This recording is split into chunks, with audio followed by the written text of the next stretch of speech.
Family owned and operated, proudly serving Shelby and the surrounding area with the finest in heating and cooling for your home or business. We're talking about Shelby Heating and Air. And right now, they have an exclusive spring special on Carrier, Goodman, and Mitsubishi systems. Get exclusive Shelby Heated and Air discounts of up to $750. Yes, discounts on quality heating and cooling systems of up to $750. Online at ShelbyHeating.com. See their page at WhatsUpShopper.com and like them on Facebook too. Located at 1990 Eves Road in Shelby. Hillside Market and Grill off of Dallas-Cherville Highway is under new ownership and management. Snacks, coffee, auto supplies, oil, and the coldest beer around. Stop in and grab yourself a lottery ticket, and the grill will be opening soon. Hillside Market and Grill, 6710 Dallas-Cherville Highway. Call 704-435-0091.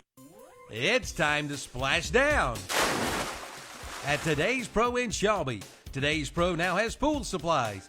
Keep cool with Today's Pro. They're featuring Aqua Bright chemicals, the ones the pool professionals use. Coming now for free Spin Lab water testing. And if you mention this radio ad, you get $10 off your pool supplies. And don't forget about their propane fill-up for those backyard cookouts. Again, it's time to jump in. Get your pool chemicals and pool supplies today at Today's Pro, 1325 East Dixon Boulevard in Shelby. Call 704-600-8393 or visit the website at todayspro.com. Need metal roofing?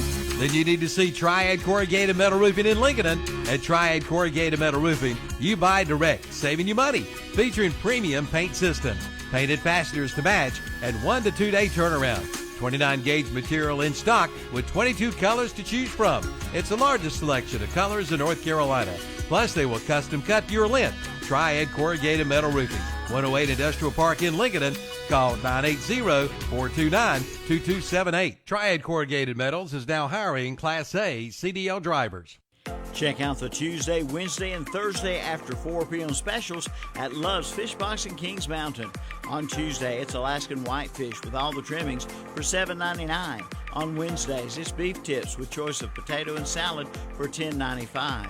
And on Thursday, it's an 8-ounce hamburger steak with choice of potato for $7.99. And don't forget about their daily lunch specials too. Love's Fish Box, 1104 Shelby Road in Kings Mountain, open Tuesday through Saturday, 11 a.m. till 9 p.m. Built upon a solid foundation of cast iron and steel, the Kubota L-Series is part of our under 100 horsepower tractor lineup rated #1 for reliability. They feature powerful Kubota diesel engines and easy operation. The durable Kubota L-Series. Talk to your local Kubota dealer today to schedule a demo. Go to KubotaUSA.com for full disclaimer. Your Kubota dealer is Parker Farm Service, located at 126 Bessie Drive on Oak Grove Road at the Highway 74 bypass in Kings Mountain.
Good morning. Welcome to their Saturday Morning Sports Talk with Kevin, Zach, Tom, and Terry. The Fantastic Four, I guess you could say, of the sports talk show world. And I'll tell you who else is fantastic. Shelby Heating and Air brings you Saturday morning sports talk each and every week. Give them a call, 704-487-7877. Check them out online, shelbyheating.com. It's been some 97-degree days here lately. If your system's not operating at optimal performance, give Shelby Heating and Air a call. Once again, 704-487-7877. Online, shelbyheating.com, Kevin.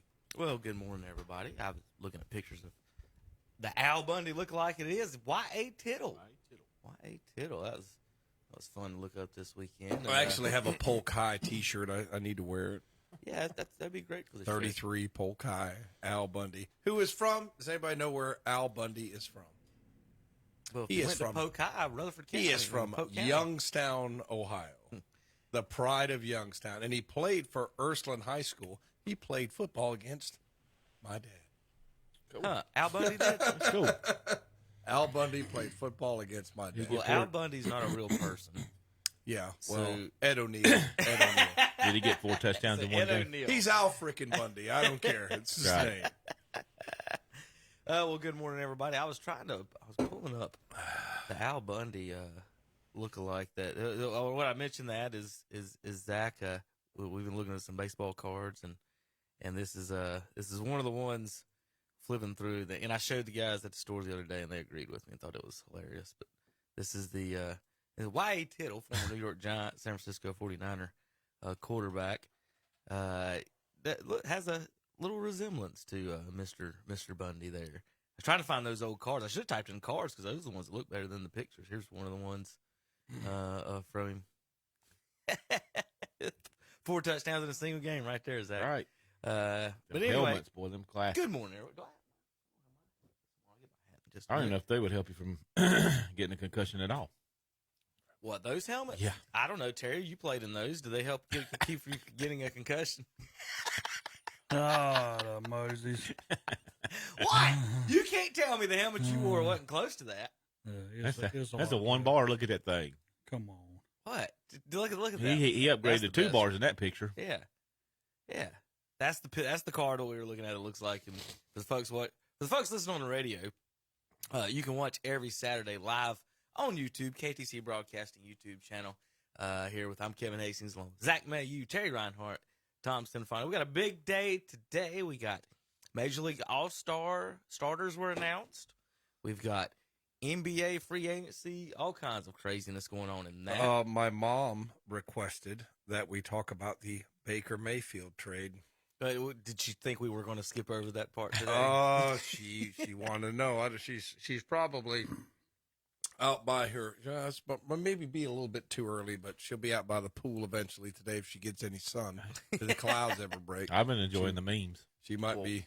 Oh yeah, I mean it's so bad for Cleveland. I mean it's just such a Cleveland deal. Free for all. Well, so we've got Carolyn. Well, Zach, Tom, it's no longer your issue. It is now Zach's issue. Baker Mayfield is now Zach's issue. We'll get into that. And maybe he'll win us playoff. As a Panthers fan, is that good, bad? Well, he's working with an offensive-minded coach. I mean, he had one in Cleveland and Stefanski, but I think Rule. Well, I think him and Rule will get along great. I think it's going to work out fine for Carolina. Now, is he going to have a Pro Bowl year and all that? I don't know about all that. I think he'll be serviceable for the Panthers. One thing about Mayfield is he seems to enjoy a situation where everybody counts him out. He seems to like to do the I told you so. I'll give him credit for that. It's just Cleveland will be paying Baker Mayfield almost $1 million to play them. Tom, wait. He just can't, can he? With the opening segment, I just love it. We introduce and tell everybody what we're going to talk about. Were you ever that kid in the class who wanted to participate and the teacher told you shut up all the time? Yeah. That's how we just started. We're going to talk about it in the NFL section, not the first section. I promise. You and your mom on the edge of your seats. They're on the edge of their seats. Tom, go out in the hall. You're supposed to tease, Tom. Go out in the hall. Tom, you know what they always say, be quiet. But, go out in the hall. I'll be with you in a second. Well, if one of us comment on that, Tom, we'll be here till 8:40 talking about that. So I'm sorry, just trying to slow up the train. I apologize. We've got American Legion baseball. Everyone is on the edge of their seats for that update, right, Zach? Because we're the place to listen to American Legion baseball. KTC Broadcasting, Cherryville, Post 100, of course, home of that as always has been and always will be. Cleveland County, no longer Shelby, on WOHS. Last night, folks, Cherryville opened up with a 7-0 win over Matthews in a best-of-5 second-round series. They will play today at Matthews tonight, 7 o'clock, and that will be on ktcbroadcasting.com, 92.9 FM and 1590 AM. Again, your home for Cherryville sports. WOHS tonight. Tom was the umpire last night, and he ruined my schedule today, Terry, and because they're scared of a little rain out there. The other games got in, Terry. I don't know. Well, we waited. I'm on a neutral site right now. We waited a full hour, and both coaches, I guess, got a little impatient with waiting there, and we were in the bottom of the third. We were willing to stay. Did you have a delay before that? I was trying to figure. No. What took so long to get to the third inning then? It was a slow moving game. It was a lot of 3-2 counts, a lot of foul balls, just a lot of, And what I mean by that, a lot is of the base Sheriff runners games in with the no fifth. scoring. It was a lot of throws to first base. It was one of those games because once you get in the second round, like every run matters. Right. So like in another game where you wouldn't maybe throw 5 times to first base, all of a sudden you're throwing 5 times to first base, and it just took a while for the game to get going. But it was a good ball game. It was 1-1, and Gaston was threatening in the bottom of the third inning. They had runners at first and second. That's what the start today. They had first and second, no outs. As a Shelby pitcher, can't remember who was pitching for him. Tall kid. He goes to NC State. I can remember everything else, but except his name, of course. But he was throwing pretty well, and then maybe started to lose the strike zone a little bit. I think he walked a guy, hit a guy, and then the lightning came. Question I have, Tom, and this is one of the things that bothers me about high school or any of the baseball that we now do, besides Major League, obviously, is the pitch counts. So now, do the starting pitchers not have to? They can't come back today and finish the game, right? Depends on how many. You guys are in the third, so it's got to be close to about the number. Right? Yeah, and they both threw a lot of pitches, so I would say they're probably both under 60, which means that's a less of a break. And this really, the fact that if Gaston burns an arm, plus they had to play a 3-game series with Hickory, that sort of got drug out because of weather. So I think it works to Shelby's advantage because they do have more arms. And yeah, you're right, Kevin. When you start burning pitchers for these pitch count rules, it's tough. I mean, they basically lost an inning or two of pitching, because that kid could have went on and pitched however many pitches he needed. He could go the whole game. I think both, and now he's only going to get half a game in. Then he'll lose today's game. Then he won't be able to pitch to game 4 as opposed to game 3, basically, right? Yeah, it's tough. It's tough. Basically, depending on how many pitches. It's tough. And the reason why we have these rules is because you got some dumb coaches who sit there and throw a kid till he needs Tommy John. And the sad thing is that it's just like anything else. I mean, you could send one kid out there to run 5 miles and he's fine. You send another kid out there to run 5 miles, he can't make it around the track once. Okay. I mean, all bodies aren't the right. same. I've got kids on my team. Yeah. One kid weighs 45 pounds and is this tall. Yeah. He's older than the kid who's tall as me and weighs $150. Yeah. Why would they have the same arm rules? Okay, and for me, we've talked about this before, it's ridiculous. In football, there is no pitch rule. The football is 4 times heavier than a baseball. You throw it 75 times, nobody cares. Also, Tom, when you threw a no pitch, let's say you call a no pitch and the pitcher actually throws it, does that count against his pitch count? Well, I called a balk and the pitch didn't count. So this pitch visibly didn't hurt his arm. So it's all ridiculous. Or throws to first base. Right, throws to first base don't count. Can I take less warm-ups between innings? What if someone who doesn't want... And the Tommy John argument, that thing, first of all, most guys are better after Tommy John, right? So, second of all, I played with one guy that made it to the minors in 2 different teams, one person, okay? He threw thousands of pitches, whatever. It was never, he didn't make it to the majors because he didn't throw enough, he threw too many pitches in high school baseball. He's got the strikeout record. Ain't nobody going to touch it because you can't throw enough innings to get there. And that argument to me, almost every pitcher who's tired or starts hurting is going to come out, or it's just not. That one just blows my mind. And the football thing, because Terry, they'll practice. We'll practice with our little patties on our helmets too, right? Yeah. So, but in the game we take them off. So are we worried about that or not? And again, it's the safety aspect of the pitching in baseball. I don't know when it started, who started it, when it just went over the edge on I guess some kid threw 200 innings or something. But to me, it ruins the baseball team as far as that goes, Tom. Like what you just said. Your ace has now only pitched 3 innings, and we expected him to go 5 or 6 today, and now we can't have him till game or whatever. Well, you got 2 today, then game 3 maybe Sunday. If he can go 2 or 3 innings. I don't know, and it's gotten to a point where when it affects the game. Like I said, I watched Philip Russ sit out there one day at Bessemer, winning a game in the 7th. His pitcher run out of pitches, can't give up. I think he will go 1 hit the whole game in the 7th. Has to take him out because of a pitch count. Get beat by 1 run. They scored 2 off the relief pitcher, and that right there should have never happened. That guy should never come in the game. And this stuff is we've got to find somebody's got to step up and find a happy medium to fix that. The guy for the concussion guy tried to come out in the movie, and they just threw all his stuff under the bus, and they don't care about that anymore. The kids concussions all the time, and that's just not an issue at all to the state of North Carolina or whatever states there are. So I just don't see who makes that decision. I guess that goes all the way up to the top, Terry. Is that the Athletic Association? Who does the pitch count rules? Is that them? Well, it's them, Or is it and the I mean coaches? it's a whole association. I mean, it's more than one person. It's Who's done by got to Amer- make yeah, that? Yeah. But But- done by American Legion Baseball. I still think when you go back, I mean, I I know remember. American Legion is different than high school, obviously. Right. Yeah, I remember a young kid from Highland Tech that pitched, and I think that's when it was put all over the paper. I mean, this kid pitched 150-some, 160-some pitches, maybe 170, somewhere in that range. And it just went irate because they never took him out. But he is the best pitcher they had.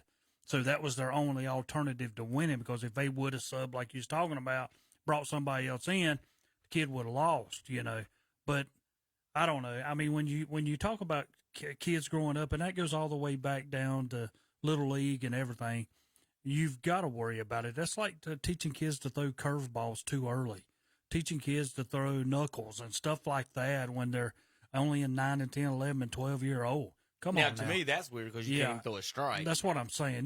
Throw a as fastball, have people hit it. But as far as the arm stuff, Terry, I don't think that's the 150, 100. Again, you named one time, right? Yeah. But that jumped all over the paper when that happened. And to me, if you say that to me, you know what I say? Who cares? Is he hurt? Is he? Yeah. He's going to throw tomorrow. He's going to throw the next day. Like, unless you get hurt. Like, again, how can you put a rule? Greg Maddux, whatever. Let's say you got a regular sized person like Greg Maddux. And then, like my kids, you got a little mini guy, and then you got a big old guy. How do you make the same rule for that? You can't. It's insane. And that's what I think.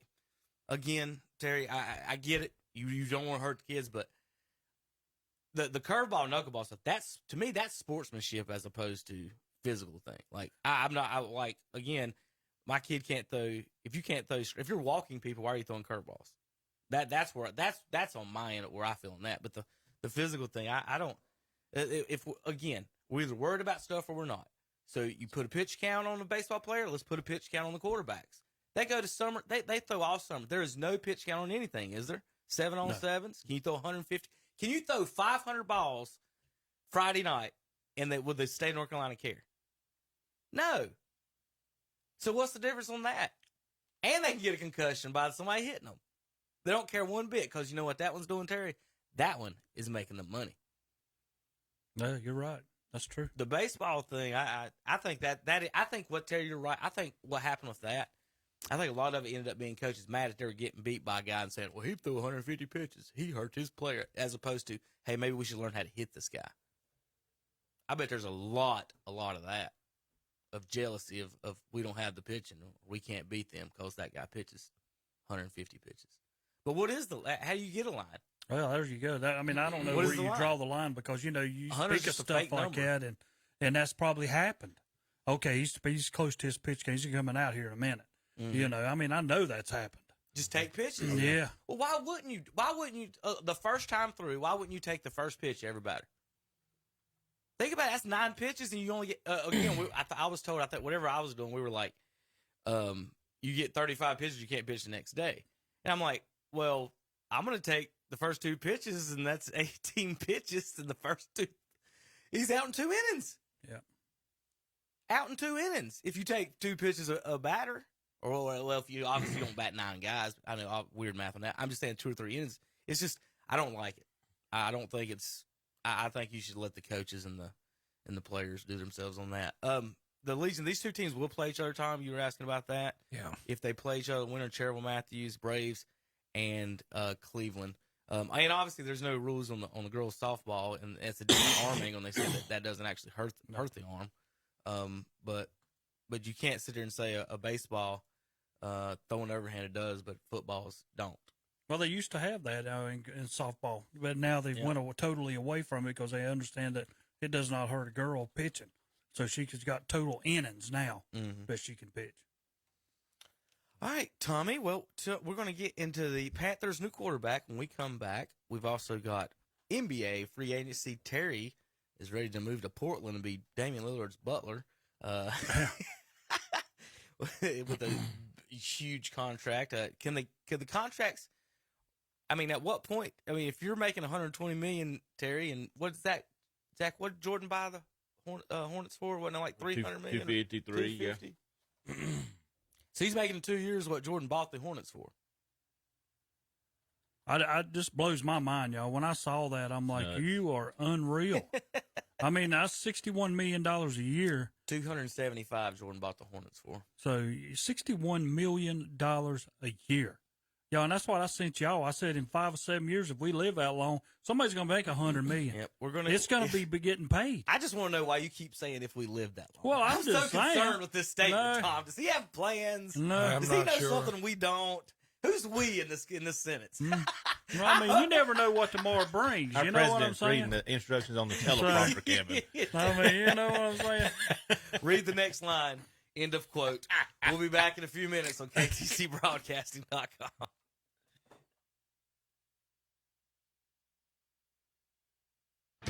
Keep cool this summer with one phone call to Shelby Heating and Air, your family-owned and operated heating and air company. And right now, ask for the exclusive Shelby Heating and Air Summer Special with discounts of up to $750 on quality heating and cooling systems.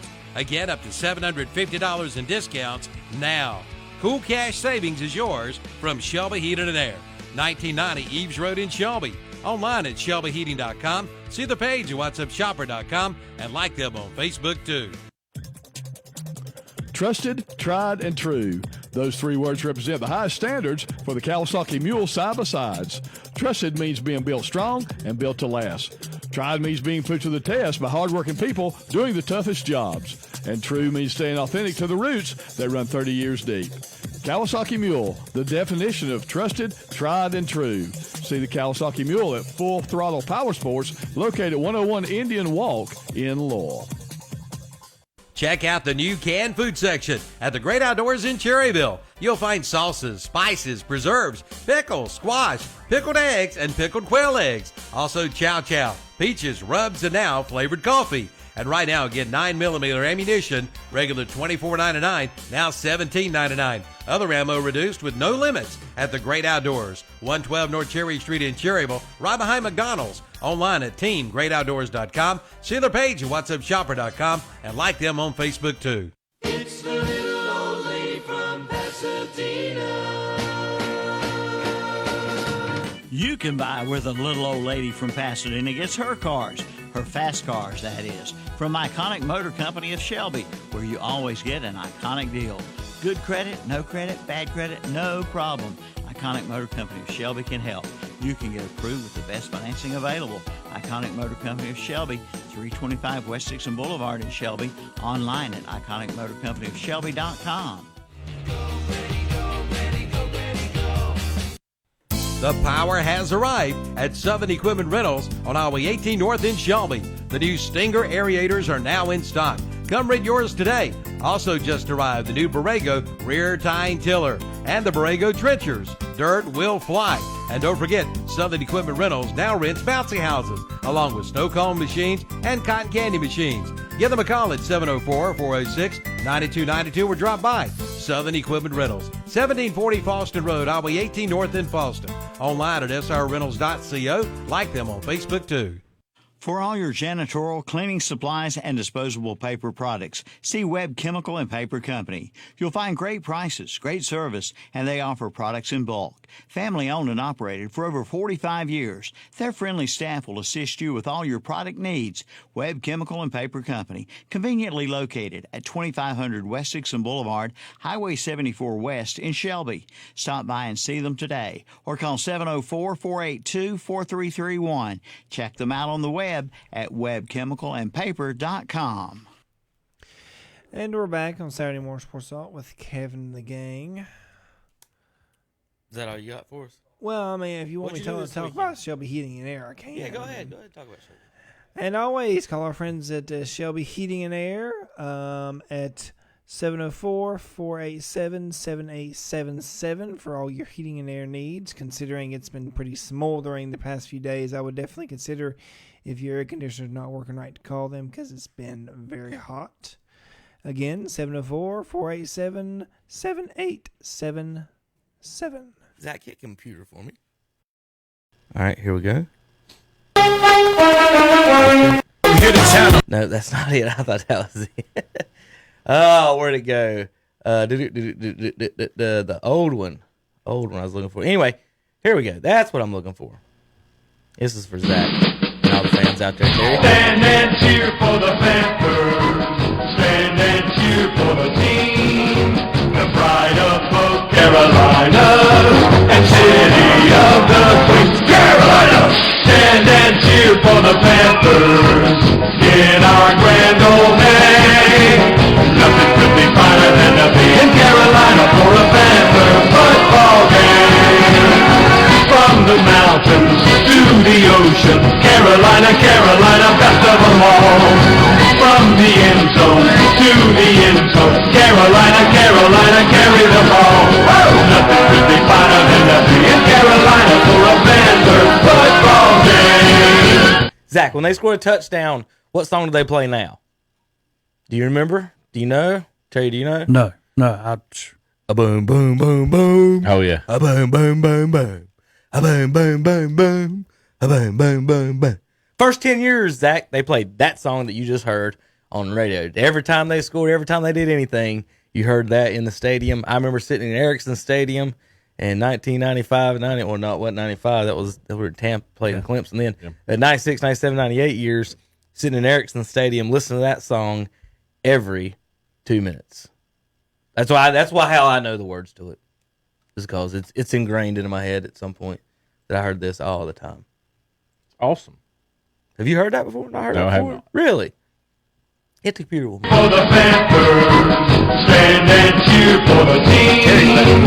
The pride of both Carolinas and city of the Queens. Carolina, stand and cheer for the Panthers in our grand old name. That's all I'm going to say. That's why I went down there one time. I had better thoughts. Right. Yeah, right. Some nice fans. Well, we are here for one reason only, and that is after weeks and weeks and weeks of speculation, the Panthers now have a new quarterback. The Panthers' new quarterback and their old quarterback combined in the last 4 years had the most interceptions in the NFL, Zach. And they just drafted a guy in the third round who some people wanted him to be the starter this year. A lot of fusion. I'm going to sum up what I think. I think it has been nothing but a Matt Rule trying to save his job as best he can, keep this job as best he can. And it's just, I think that hire has been the weirdest situation from the get-go. And Zach will let you take it away as you now have a brand new, shiny quarterback. And all you gave up was a 5th-round pick for it, right? You said from the very beginning with Matt Rule, I don't understand why they just right out of the box give him 7 years. So 7 years without ever. Very, very odd to me. But yeah, trying to save his job. I'm not upset that Baker's here. He has won a playoff game. Terry, real quick, Terry, I don't even think Jimmy Johnson got 7 years total in Dallas, dude. Matt Rule got a 7-year deal for coaching Baylor. Yeah. Jimmy was a national champion. He didn't even get to 1-2 and didn't even last. Guys, this is what happens when billionaires who think they know everything buy a football team. See Jerry Jones. See Daniel Snyder. What? Now, what do you mean see Jerry Tom, Jones? Now, Tom, I'm going to defend Jerry. I'm going to defend Jerry. You on have this to one. defend. What's he won in the last 30 years? That ain't the point. I know that. He played college football. Yeah. I don't care. I'm just but saying. he also come out, and when he took over, played college football. I don't care. Jerry Jones played college football at Arkansas. I teach at Burns High School. Does that mean I can be the Secretary of Education for the United States? Yes. No. Not necessarily. Yes, you can be appointed. Not necessarily.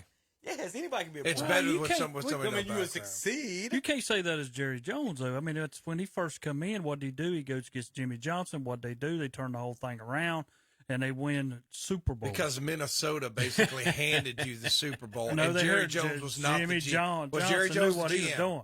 Was Jerry Jones the GM? You know. Was Jerry Jones the GM? Yes or no? No.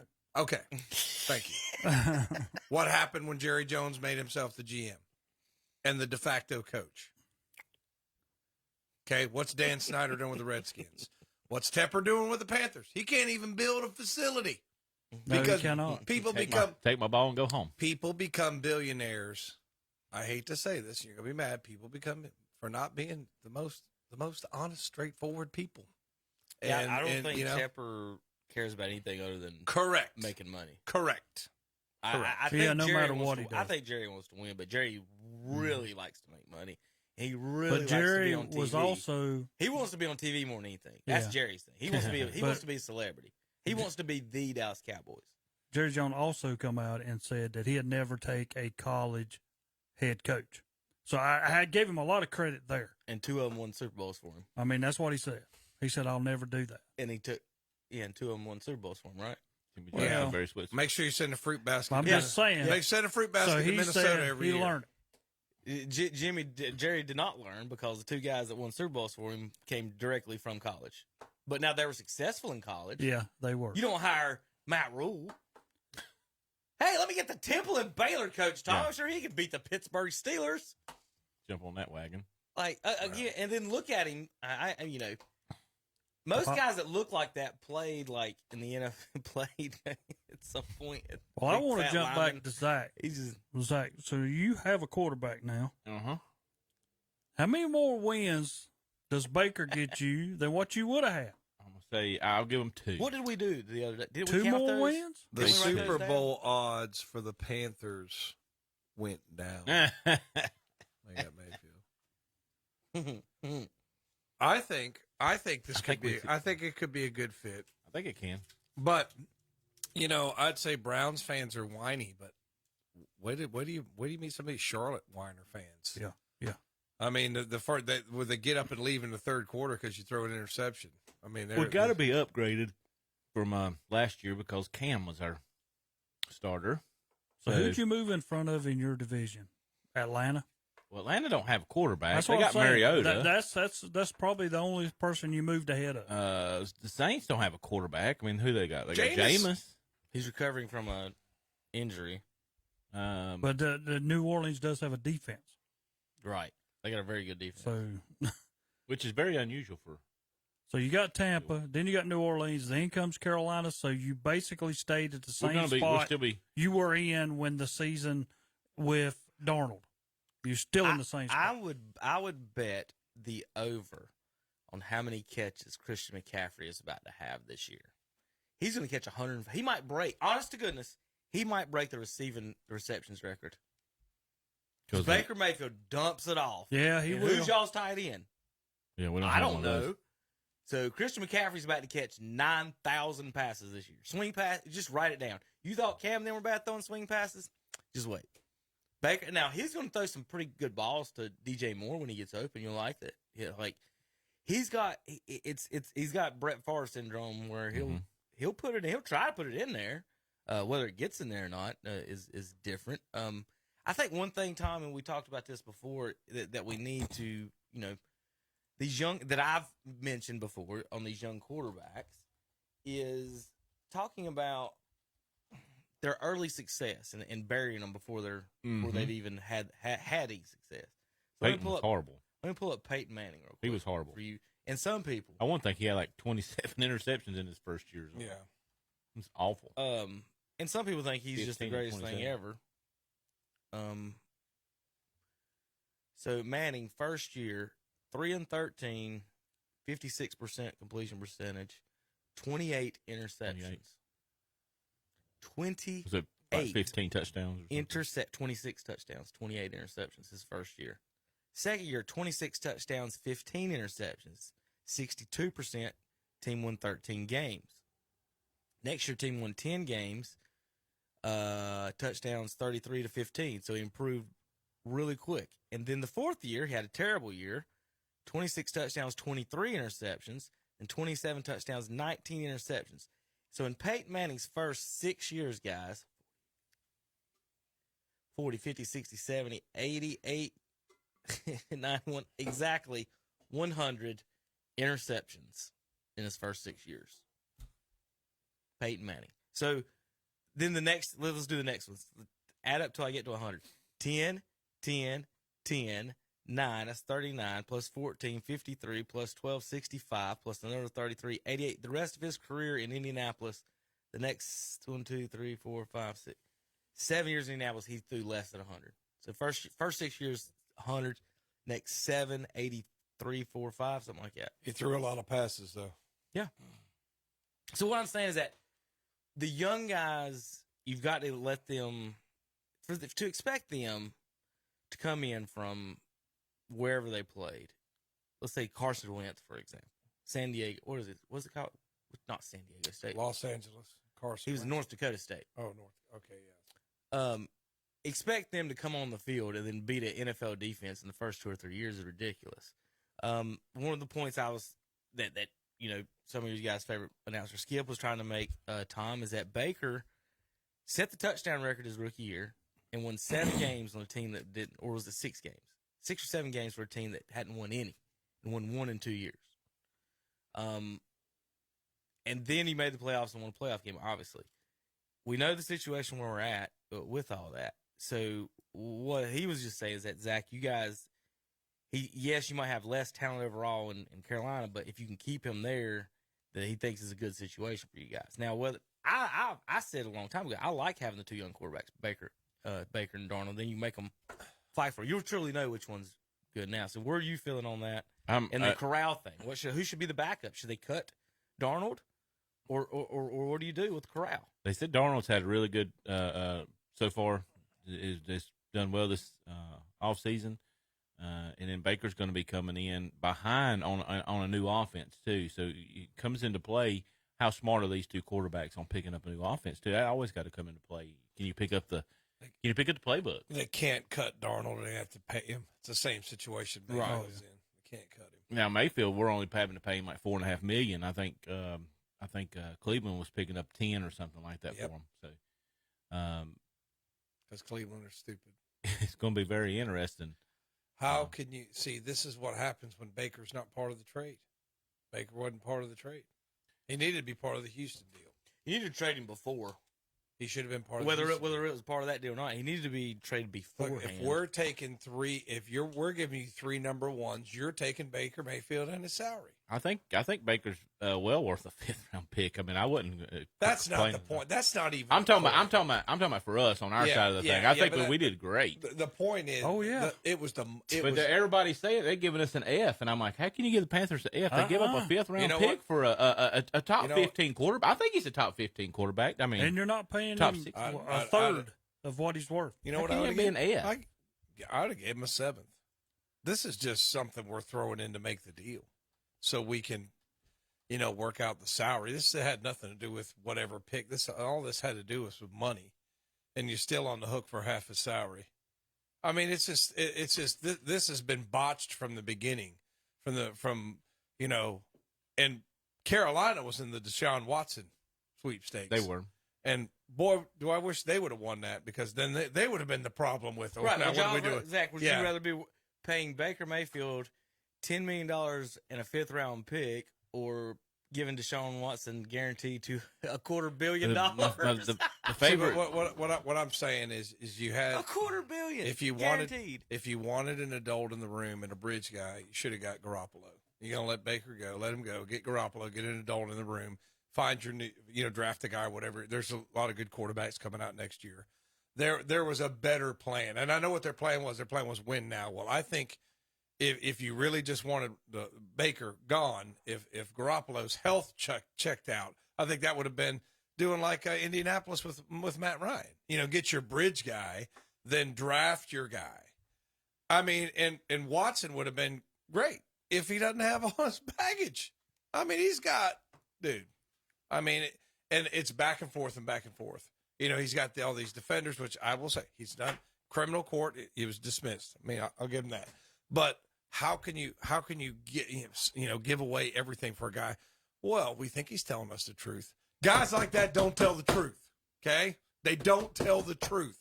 There's always more. There's always more. How could you fall for that?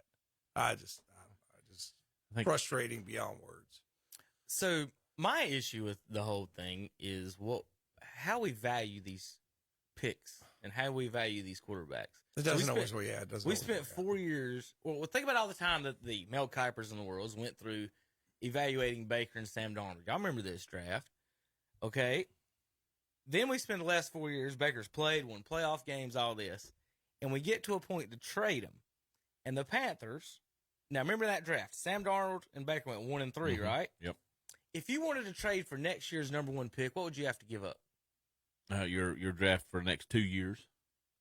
And the 3rd pick. What if you traded for the 1st and the 3rd pick? What would you have to give up to get those?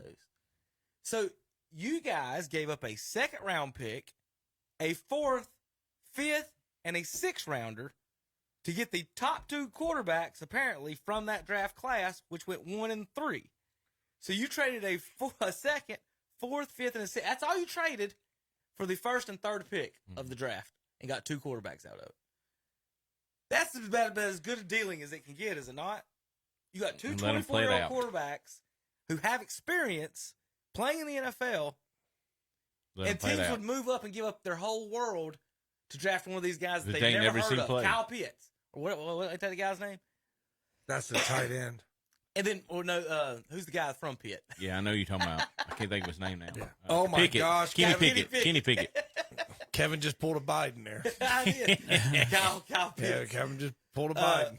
Read that line again. But again, that's what I'm saying is like, if you just wait a year or two, you can pick one of these young quarterbacks for nothing, as long as they don't just become the greatest thing in the world. The next Zach Wilson. So the Jets traded all that, and then they picked Zach Wilson. Are they going to pick another quarterback in the next 2 or 3 years to replace Zach Wilson? In the meantime, they could have been picking tackles, linebackers, whatever. But the values for these picks, like the Amari Cooper, you got a 5th round pick for Amari Cooper because you're just taking on the salary. Right? Yeah. It's money. It's the weirdest thing ever. And we got two 24-year-old quarterbacks that quarterbacks are playing to 40 years old now. And but my one of them pans out, we're good. You couldn't trade your whole team for the number 1 overall pick, but you can 2 years later you get the 1st. And we've seen it happen with the Cardinals. If you remember the Cardinals, what was their quarterback? Was it Rosen? Josh Rosen? Well, here's the thing. If they Baker was gave in the him draft, away. where would he go right now? Where would he went in this year's draft? Let's say we put the free agents or whatever you want to get, you can put them back in the draft. Where would he went in the draft? Would have been 5th round? No, he would have been the best quarterback off the board. Yes. He'd been ahead of Kenny Pickett, and nobody would have. But people would trade up for Kenny Pickett, but not the Baker. I mean, look what the Packers did. First round they took Terry, Jordan Love. He's sitting on the bench. 5th rounder for Amari Cooper. Do I? Yeah. No. Would you not rather have Amari Cooper on the team? Yeah. Whatever that 5th round pick is. Can anybody name, Tom, can you name a single 5th round pick the Browns have taken? Demetric Felton. Was that this year? Is that a real person? Year 4 last. What was that? Who are these people? Nobody's getting picked in the 5th round at starting. And they hold on to them. Like, y'all argued over a 4th round. It's conditional 4th. Who are y'all picking in the 4th round, Zach? That's starting. It's insane. And we only paid him $4 million, so $4 million a year we picked up on his salary. You're and if all he does is come in and light a fire under Sam Darnold, then that's worth it. You were haggling over that, right? You were haggling over the $4 million. Is it all right? So let's go over the Carolina Panthers 5th round draft selection since these are so important. Davion Nixon and Keith Taylor. Ever heard of either one of them, Terry? Somebody say something when they've heard of these people.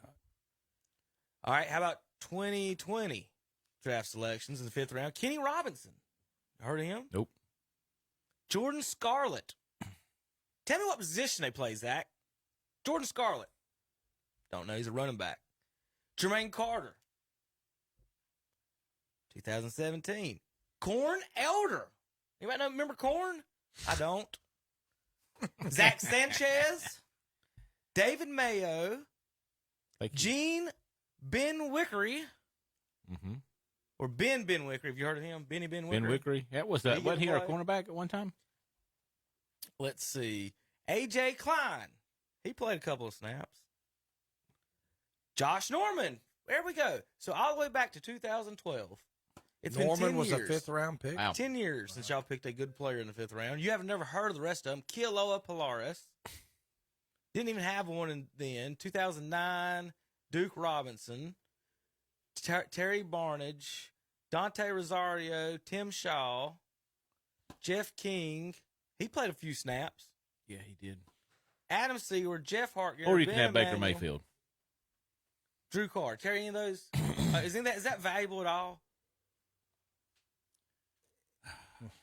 One pick out of 20. We get good practice squad players. Right, you got one pick out of 20 that made the squad. When we get an F 1 out of 20 years on trade grade. So every trade grade now that I look up, it's null and void. I don't think it. Maybe one person gave you an F on. I looked them up on the thing. It was crazy. Like because that's what I thought, Tom. I thought, my goodness, they're just looking on everybody else's sport news and everybody else, whatever they're doing. They're looking and say, well, they give an F. I'll give them an F too. You got him for nothing. So if it doesn't work out, who cares? My whole deal is this. I mean, how many wins can he bring? And Zach says 2. Okay, so you go from what, 8 and 9 It didn't cost him anything. 10. It didn't cost him anything. He's not under contract Terry, next year. That might. No. They ain't winning 10 games. I thought we had him at 6. Okay, so you go to 8. 8 and 9. And if it doesn't work out, it costs you nothing after this year. They're going to sell some jerseys. All right, well, we got a phone caller. JP, is that what you said? Thomas on the phone? Yes. True or false? Was he there? Was he there? Hey, Thomas. Hey, good morning, guys. Good morning. Morning. What's going on? Oh, just talking a little football, Thomas. How you doing? I'm good. Getting ready to go sling some metal, I hope. Have a good day. But, hey, listen, I got to be honest with you. This is the first time in Panther history I've been excited about a quarterback. I'll be honest with you. I think Mayfield's got some swag, a little chip on his shoulder right now. And if Matt Rule don't start him against Cleveland on the first game, he needs to be fired. Right. Sam Darnold might have something to say about that. Well, here's the thing. Like, I think mathematically, like, you have to, say Darnold's our guy because what are they paying? $18 million or something. Yeah, about 18. Yeah, I think with the attitude that Baker's got, I just think, I'm just speculating, he's going to outwork him. What are they going to do when they get to the stadium and there's more Baker Mayfield jerseys than anybody else other than Christian McCaffrey? What's going to happen? Well, see, here's the thing. The key, we got, like, arguably the best left tackle since Michael Orr was drafted, and then, if McCaffrey can stay healthy, and I agree with you 100%, we got to find a solution at tight end. Because that's really, if you look back, golly, that was a big part of our offense with the Ron Rivera days. Yeah, we need to pick us up. We need to find us a. We need to give a 3rd round pickup for a good tight end around the league somewhere. Got to have one. You have to. Well, Thomas, tell me something. How many more wins do you think they get? With Mayfield? Yep. Well, see, that's just it. It ain't just about Mayfield. It's about, can Christian McCaffrey play more than 3 games? And then, with the addition of Icky, so the quarterback ain't throwing the ball off the ground. He's not playing off his back all day and running for his life. I think, if all those things work out, I mean, what are we, 9-7, 7-10, 10-7? Who knows? I don't know. But all that's got to come together. I just think he outworks him in camp, and I think he's more talented. I don't know. I mean, it's when you got Mayfield coming off the injury. Now he did pass the physical, and it was to his non-throwing shoulder. But that I think that is still going to have a little bit of a question mark, wouldn't you think? Plus, he's got to get in there and learn the system, and Darnold's already been there for a year. True. I agree with that, but I'm not a fan of Tepper. I'm not a fan of Rule, not at all. But, as far as Cleveland goes, is that like the second worst decision ever by GM or owner compared to, like, Mike Ditka giving away 10 years worth of draft picks for Ricky Williams? I'm not sure which one was worse. I saw I actually saw a little video on that, and many of the guys that the Washington Redskins got didn't pan out. Like they bungled a lot of those draft picks. So just because you get crazy. Yeah, I think the worst trade in the history, the worst deal in the history is still the Herschel Walker trade. You can't say the Cleveland deal is the worst in history because you don't know yet. Right. We'll see what happens. I think it's an interesting situation developing with the Players Association on Watson's side, basically saying, well, Dan Snyder is involved in similar shenanigans, and he's on a yacht off the coast of France. So why isn't he punished? Why aren't these billionaire owners punished for doing the same? I would just say similar sexual misconduct. So why are the owners not punished the same? And it is a decent argument, but now the NFL has a different problem. Okay, well, since we didn't punish the billionaire, we're not going to punish Watson. Well, now you have an image problem. Now you're not punishing anybody. Now, basically, it's a free-for-all. We don't really care about women. There's a lot of women football fans out there. I mean, a lot more than there used to be. So the NFL, with this Watson mess, they have a problem. And I don't know how they're going to get out of this. No matter what they do, it's a bad result because say you give Watson a year. Okay, is Dan Snyder getting a year? You going to make him sell the team? What are you doing to him? That would be if I'm the players rep for the NFL, that's what I'm saying. I was like, okay, our man will sit a year. Dan Snyder should sell that team, because there's got to be accountability for him. I think the NFL has that authority. If you besmirch the image of the NFL, I think they can take it from you, can't they? Oh, yeah, or make you sell. They can make you sell. They can't just take it from, but they can make you sell. So I think it's an interesting situation, and it's a really no-win no matter what the NFL does. I think their best move PR-wise is you give Watson a year and you make Snyder sell the team. It's like, yeah, we punished Watson, but we're also punishing Snyder. So it doesn't matter, player, owner, black, white, doesn't matter what you do. Everybody's being treated the same. I don't know. It's got to be low. I don't know if they'll do that, but they may. Some people were even talking about Watson getting nothing because Snyder and some of these other. What was the guy Kraft for the Patriots? Yeah. Same thing, similar. And nothing happens. So I mean, you got a choice. You got to that's what I'd say. Either do nothing, or deal with both. Because what if you give Watson 6 games? Okay, you went light on him and you did nothing to the owner. I think it's a bad look for the NFL, but that's not my problem. That's Roger Goodell's problem. That would make no sense whatsoever. They'd have to do something. Yeah. Or so, they'd probably be liable. Yeah, I think it's going to be. They're definitely dragging their feet on the Watson thing. I mean, we're getting close to middle of July here. We got preseason coming up next month. We need to figure this thing out. But. You think we ought to put, McCaffrey in the slot and then, try to or something? I mean, because this kid can't, he's tough as nails, but damn, I mean, he can't take 100 hits a game, and and still catch 100 passes, whatever. You can't lead the league in both and keep getting pounded. But I think your best bet to keep him healthy and longevity of his career is put him in the slot. Yeah, that's a Mayhew question. Yeah, I mean, I agree. Right. yeah, I mean he can't take the. I mean, he took too many. I'm trying to phrase. He took too many when they didn't matter. Right. That's what I'm saying. You need another running back. Yeah, we need. Not necessarily you need.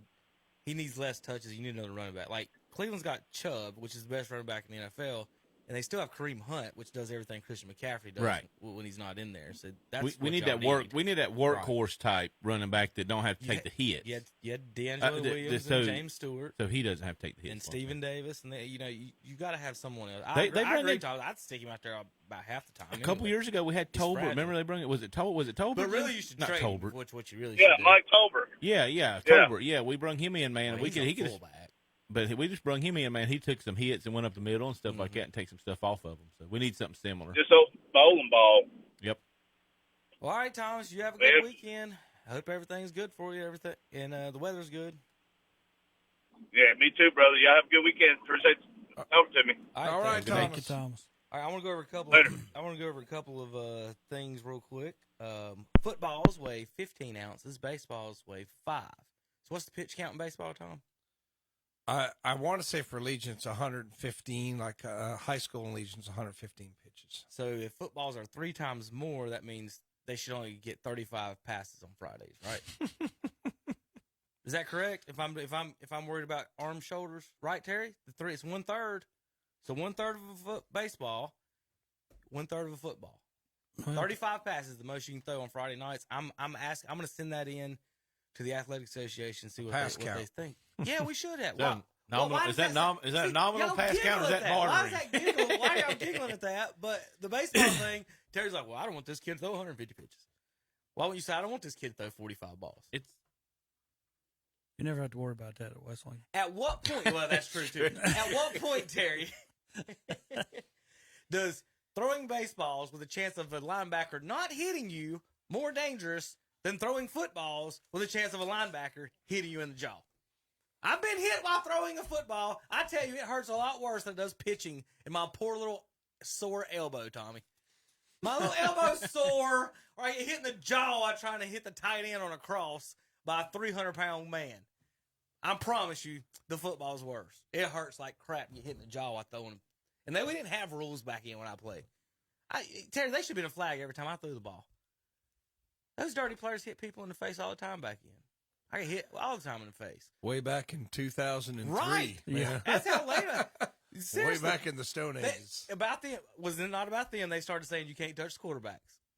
That's when Tom Brady. That's when Tom Brady come in. I'm telling you, I used to hit in the face every single play. Back in the 80s, they had the in the grass rule in the NFL and all that crap. When Gastineau would do his sack dance. Yeah. All right, now, Tom, I've got some education for you. All right. The Herschel Walker trade. You looking up the picks? Oh, yeah, everybody says that. Future United States Senator Herschel Walker. Emmett and Russell Maryland. Finished, Tom, 12th all-time NFL yardage. Did you know that? Not even counting his USFL yards. NFL all-time yardage, Herschel Walker is 12th. Jerry Rice first, Brian Mitchell, Walter Payton, Emmitt Smith, and Frank Gore are their top 5 all-time yardage leaders. Darren Sproles 6, Tim Brown 7, Marshall Faulk, Steve Smith Jr. Your man, Has Frank Gore ever retired? Yeah, he just did. Oh, he finally retired. I was getting ready to say. Frank Gore's been around forever. LaDainian Tomlinson is 10th, Barry Sanders is 11th, and Herschel Walker is 12th. Tom, in Barry Sanders' career, he only got 140 more total yards than Herschel Walker. And how many Super Bowls did Herschel Walker win? He might have got one. Did he go back to Dallas and get one? Because I know he ended up back in Dallas. No, he came the year after they won. Yeah. He came in 96. That was the ironic thing to it all. Yeah. He left, to they Dallas. won, they left. Now, as far as the trade went, Tom, can you name anything about the trade? I bet Can you I can't. name anything bet you about the can't. trade? I know there's a bunch of picks. Do you know anybody they got out of the picks? Now remember, you have to make the right pick, right, Terry? Yeah. I think they got Russell Maryland, Darren Woodson. Yeah. Yep. Emmett, Kevin Smith, and Kevin Smith. Yeah. Minnesota ended up with Jake Reed. So I started to say Irvin, but Irvin came before that trade. Yeah, Irvin. Irvin and Aikman were before. And this. Aikman was before the Right. trade. Aikman's 89. You got to remember they had Aikman and Steve Walsh. If they choose Steve Walsh over Aikman, then you don't have 3 Super Bowls. Maybe you never know. Emmett. Okay, so here's how the picks went. Minnesota gave them 10. They hit on 4 of them. Okay, it's not like they didn't hit on all of them. They hit on 4 of them. Well, if you give 10 and 40%, right? That's what I was getting ready to say. Now, technically, one of them they didn't hit on, the Emmett Smith pick. They had to trade that one to get to Emmett. Okay. Yeah, but they had the capital to again. Right? Okay, Tom. What I'm saying, Jesus Christ, you can't talk to you. What I'm saying is the exact pick that was sent to them was not used to pick Emmett Smith. Dallas moved up from 21 to 17 with the Pittsburgh Steelers to get Emmett with the 17th pick. So 16 other teams passed up Emmett. Pittsburgh didn't want him because they had, who'd they have then? Was it Merrill Hodge in 92? Might have had Jerome Bettis. It was. I think it was because he was on the. Bettis was was a Ram. Yeah. Okay. That's awesome. I'm pretty sure it was Merrill Hodge. 90, he was on the Tecmo Bowl game, wasn't it? He was. Was it Barry Foster? They could have. It's Merrill Hodge and Barry Foster. They didn't want Emmett Smith. Minnesota's 2nd round pick, they got rid of it. Minnesota's 6th round pick, got rid of it. Russell Maryland, so that was 90. So the only one pick worked out in 90 was Emmett when they traded up. 91, they got Russell Smith with was he number 1 overall? Yeah, number 1 all with the deal. They had Tim Worley and Merrill Hodge. They had to trade their capital again to move up with New England Patriots for the number 1 overall pick and get Russell Maryland. So neither one of those were the actual picks Minnesota sent them. I'm learning just as much as y'all are. Those were actually traded up for later with, like Tom said, extra draft capital. In 92, used it a part of the trade. The 2nd round pick was for Alonzo Highsmith. They used it to trade it with the Houston Oilers. Kevin Smith and Darren Woodson were picked in the 92 draft. Kevin Smith, number 17 overall, and Darren Woodson, 37 overall. And Terry, I will argue the 2 most important draft picks of all of those throughout those years was Emmett, obviously, and then Darren Woodson. Oh, for sure. I think Darren Woodson is more important than Aikman and Irvin. Oh, yeah, I agree. And a lot of people, and I'm glad Terry does agree with that. Yeah. They haven't. One reason I think they haven't sniffed a Super Bowl or NFC Championship game since then, Terry, besides Roy Williams, has he had a good safety? And he couldn't cover anybody. Yeah. Darren Woodson was very, very good pick for them. If you have a good safety, you'll have a good defense, and you can compete. And Darren Woodson was just fantastic. And I think he was always on the team. You added Dion to that made it just you weren't do nothing. Because Woodson could double the other side, and now you're screwed because Dion's took that guy out. Woodson's got the other side. Him and Emmett were the 2 biggest picks. So anyway, in the end, Minnesota drafted a Mike Jones, Reggie Thornton, Pat Newman, and Jake Reed, and of course got Herschel. In their defense, Tom, the year before, Herschel had 1,500 yards rushing. The Cowboy fans were distraught when they traded him. In an era where running backs were more important. So, now, here's what's weird, Terry. He only had 5 touchdowns.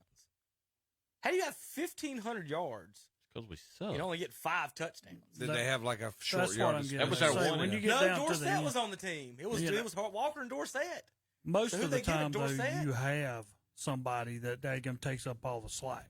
Yeah. You know what I'm saying? That's what happened with Marcus Allen late in his career. That's what he became. He became a short yardage. I remember that because he was like 2 yards in. All right, and he could die. He would jump over the Frank pile. Gore was one of those. Yeah. Same thing. You remember Marcus? That was his thing. He would jump over that pile. Didn't Dorsett finish up in Denver? Yes, in 1988. That year, the year that Herschel had the 1,500 yards. It was that year. So once they got rid of Dorsett, Herschel took over, got 1,500 yards, and they traded him. So the Cowboys had 2 young quarterbacks that worked out for them. Right, and that's what I was saying with the Panthers. Like I would much rather be in y'all's situation now today than I was last week with just Sam Darnold and just Matt Corral. Right now, you have 2 young good quarterbacks. I know we talked a long time on this. Any other final thoughts Baker, the Panthers, or anything else, guys? We kind of real quick. I did have one thing. Let's go down the schedule. We'll go win-loss. Tommy, I'm gonna let you handle week 1. In the most embarrassing football game in Cleveland Browns history, we will be paying the Carolina Panthers quarterback to try to beat us with our third-string quarterback, who used to quarterback for NC State. Tommy, Pass. week 1. Terry, you want to take this one? I'll take it. Who's going to win this, Terry? You're non-biased. Carolina Panthers. Browns at Panthers. Carolina Baker Panthers. Mayfield hosting Cleveland. Carolina Panthers. Tom, I'm going to say this. If they don't give Chubb the ball 50 times in this game, and they won't because Stefanski never does it. They waste him. Chubb should touch the ball every time. Him and Kareem Hunt every play. I'm not even sure what the Browns are going to do. I mean, they have to know. Yeah, Jacoby Brissett. Yeah, they have to know what's going to happen with Watson. What if he don't get suspended? What if it's Baker versus Deshaun? Brissett is not a bad quarterback. No, he's not terrible. And it's going to take more than one guy to bring him down. It's just fun to say an NC State quarterback. Yeah, he's actually pretty serviceable. All right, week 2, though, Tom. Panthers at Giants. Panthers. Start 2-0, baby, like last year. They did last year, 3-0. Yeah, can they do it this year? Zach, home against the Saints. Win. 3-0 for the Carolina Panthers. Terry, home against the Arizona Cardinals. Arizona Cardinals? Mm-hmm. That's a loss. Tommy, at the Rams. Oh, that's an L. Zach, home against Tom Brady. It's a loss. We're back to 500, baby. Terry, at Atlanta. Oh, they'll win that one. Back to Tommy, at Cincinnati. Loss. Zach, home Atlanta. Win. We usually split against Atlanta. That's though, Thursday night football. We usually split against Atlanta. Terry, at Baltimore. That's a loss. Tom, home against Russell Wilson's Denver Broncos. Loss. It didn't matter. That's gonna be a lot of tentative game right there. I bet with Denver coming in. It didn't matter who Russell Wilson played for this year. You guys were going to play him because the very next game at Seattle. They could win that game. At Seattle for the win. They don't have it. I don't know if they got a quarterback. Drew Lock. Yeah, the Carolina. It might be Cam Newton by week 14. Yeah, but is Carroll better than Rule? Is what? Carroll better than Rule on coaching? Yeah, true too. I don't know. I'll take Panthers. All right, Terry, home against Mitchell Trubisky's Pittsburgh Steelers. Ooh.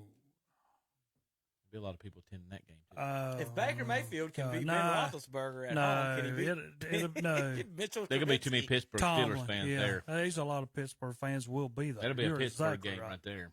That's almost like the Redskins when they come in. Oh my! Home against Jared Goff and the Detroit Lions. Oh, they can win that game. Terry, at Tampa. That's a loss. Tommy, at Nolans. They'll lose that game. Tell them to split. According to the experts at this table, the Carolina Panthers will go 7-10 this year. That's about right. 7. They may surprise you. You never know. 10. You never know. They're going to win some that they shouldn't. They're going to lose some that they should. Yeah. Last year, they beat the Jets, the Saints, the Texans, the Falcons, and the Arizona Cardinals. So last year, you beat Zach Wilson, Jameis Winston, Davis Mills, Matt Ryan, and Kyler Murray. And I don't know if Kyler was playing in that one. Y'all going to win more than that. If your name's Davis, you should be banned from the NFL. Why is that? It's just not a football name.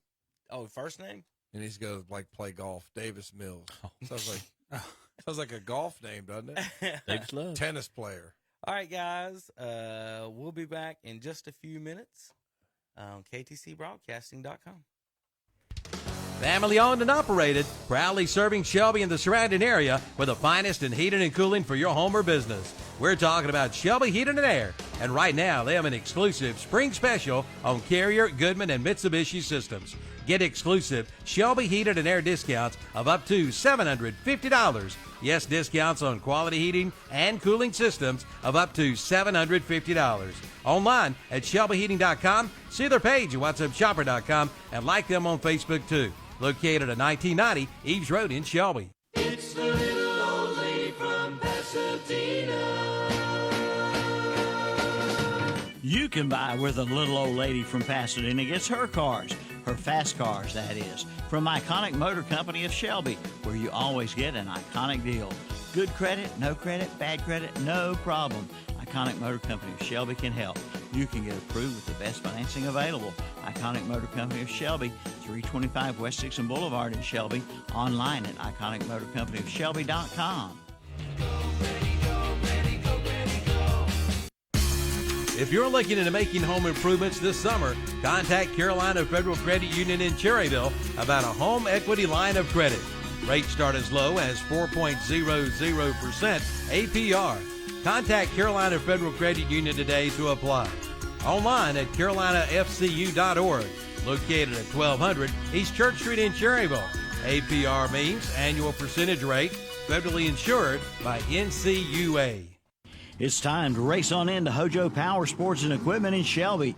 Check out their line of LS tractors with front-end loader and backhoe along with other attachments too. Ready to mow? See the new World Lawnmowers now in stock, plus Husqvarna mowers, Snapper Pro and Cub Cadet.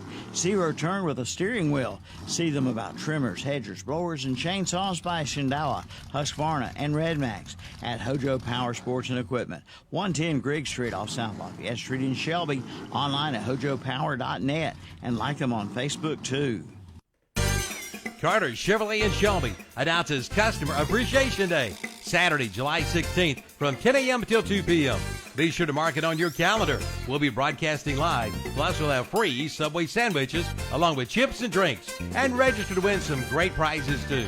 And meet former North Carolina basketball star Chris Lane and former Green Bay Packer and Carolina Panther Colin Cole. Plus, Jose Luaces will be there with his famous fishing boat. Saturday, July 16th, 10 a.m. to 2 p.m. at Carter Chevrolet, 200 West Dixon Boulevard in Shelby. Start all of your building projects at Cleveland Lumber Company in Shelby. Ask about the new Huber Zip Weatherization process, delivering the best in moisture and air protection. And see the new white pine paneling. Cleveland Lumber Company has goof-proof, ready seal for your wood decking. Also, Carpenter Bee, ant and termite treatments. Plus the new Makita 18-volt lithium battery-powered lawnmowers. That's Cleveland Lumber Company, 217 Airwood Street in Shelby. Online at clevelandlumbercompany.com. And we're back on Saturday Morning Sports Up with Kevin and the gang. Tom, since I did it last time, why don't you tell people about our friends in Shelby? Thank you for doing that, JP. Shelby Heating and Air bringing you Saturday morning sports talk. Give them a call, 704-487-7877. Check them out online, shelbyheating.com, for all your heating and air needs. It's going to be hot out there in July and August, so if you need a system tune-up, you need some new duct work, you might need a new system altogether. Call Shelby Heating and Air. They can take care of all of it.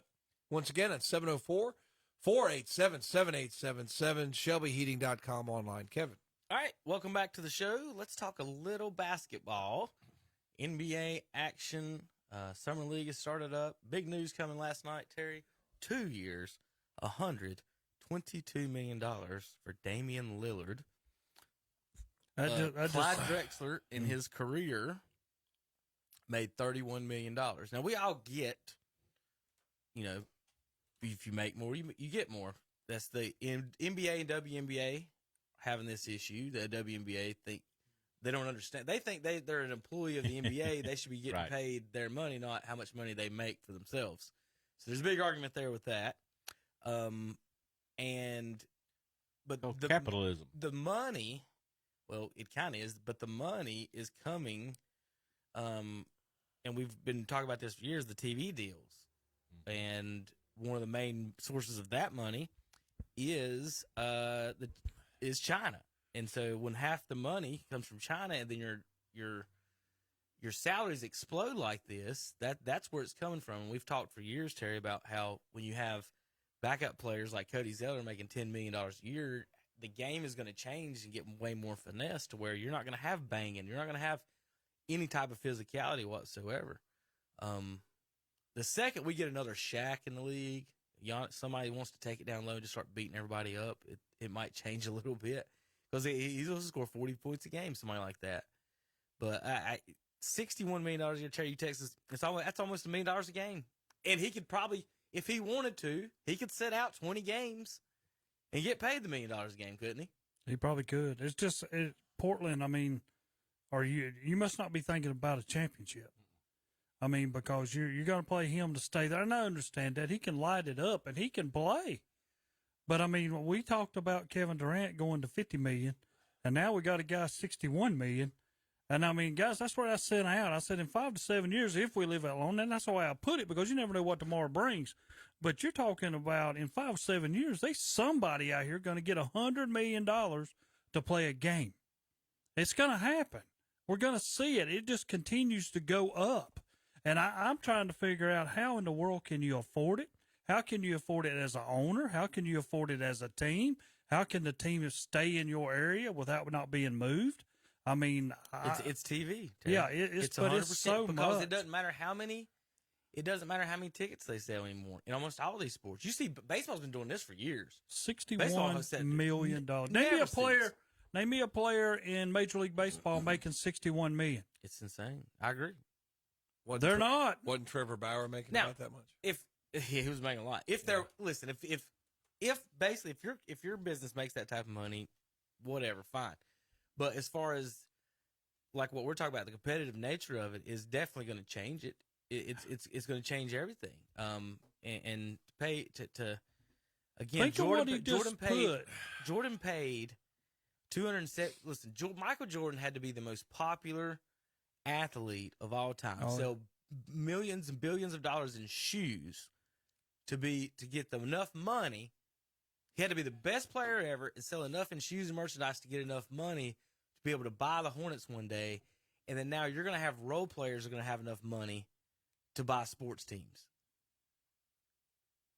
And do you not think another player, when Jason Tatum's contract comes alive, I want in his brand? Well, see, he's on Lillard's on that super max extension. That's when you stay with the same team, you get like $10 more million a year extra. And that's why I don't like his supermax thing, because everybody thinks they're a supermax, and they're not. It drives me insane. There's got to be a system where you say you're not a supermax player. So here's that's when I sit back all the time, and this is what bothers me. Every time I sit back and I think of Acuna, I give that dude all the credit in the world. He thought about himself. He thought about his family. He thought about long term to sign for what he signed for. Compared to what these guys, Acuna could get a whole lot more money. Yeah, he got screwed. Yeah, he did. Overall, himself, he did, but he thought about a lot of other get hurt, things. Don't get to that contract. How much money does a man need? I mean, you were talking $61 million, y'all. 61. He's paid through 2030. I just need an island. Tom, I just want enough to buy an island and a harem. I don't know what you need the extra for, right?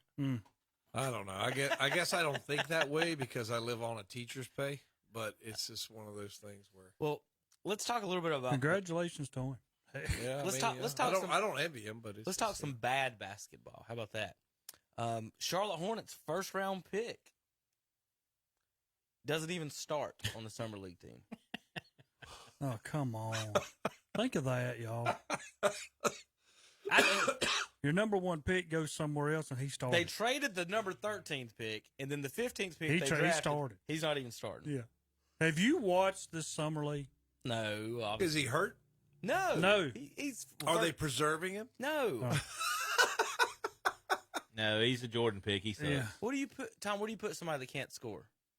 Where do I put on the bench? Right. That's where he's at. We drafted someone who can. Every year, do I not come in here and say, pick the player who wins the one-on-one tournament? That's all you have to do. You've got all these kids. You have no idea how they're good are. You got 19, what is it, 18 to 21-year-olds. You put them in a room. They play one-on-one. You pick the winner. And the Hornets can't do that. They pick the one who comes in last in the one-on-one tournament every time. No, Von Lee. I don't want to hear anyone else tell me we're picking a 7-footer for defense and rebounding. Well, good. That's awesome. rim protection. Unless we can trade him for 5 first-round picks like Rudy Gobert, stupid. In the meantime, our team is We getting scored picked 84 up by points, by the way. we had Graham get picked up last night for DUI. Devontae Graham. He's on our team. Is it not Devontae? Who was the guy picked up? Excuse me. Somebody from the Hornets got arrested last night. Last night? Oh, I don't know about that. So this is after the Miles Bridges thing. So Devontae's, forgive me. Yeah, Miles Bridges is facing jail time. I don't know who got arrested. Yeah, he beating his wife. Yeah, so last night, whoever Richards is was starting center. He had 15 and 11. So why did we draft the 15th overall pick, somebody who can't score? The center that started over him had 15 and 11, Terry. I got a feeling he'll still be sitting on that bench. Right. Like, what? It's just stupid. Sorry. I seen that come across there in this the New Orleans guy. So 5, 6 players, Tom, played more minutes than our first-round pick. I'm just laughing at that. That's a very Lincoln County thing to say. You're going to be sitting on that bench. That's it. You're going to be sitting on that bench. You're going to be sitting on that bench. Did you see who the Hornets signed, though? I did not. Manic. Oh, yeah, I did see that. It was a couple weeks ago. Manic played almost as many minutes as Williams did, had 3 points. Williams had 5. So we wasted a first-round pick for 5 points, and free agent signed Teen Wolf for 3. Teen Wolf. He was Teen Wolf. Yeah. Will he not honestly, will he not be way more productive being 6'10", standing in the corner, shoot a three-pointer. Yeah. than this first-round pick from Duke? Oh, yeah. It's just like a statue. You pick guys like the Williams pick. You pick that to fill out a roster like the Warriors. We need a shot blocker because nobody's playing defense. That's when you pick You don't up pick Chuck him when you win Nevitt. 30 games a year. Yeah. I Let's just pick need a guy a big who's guy. 2 points.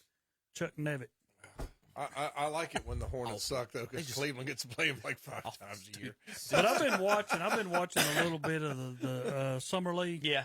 It's turnover after turnover, and I mean I understand It's they're trying to bad learn stuff. basketball. Yeah, it's not good.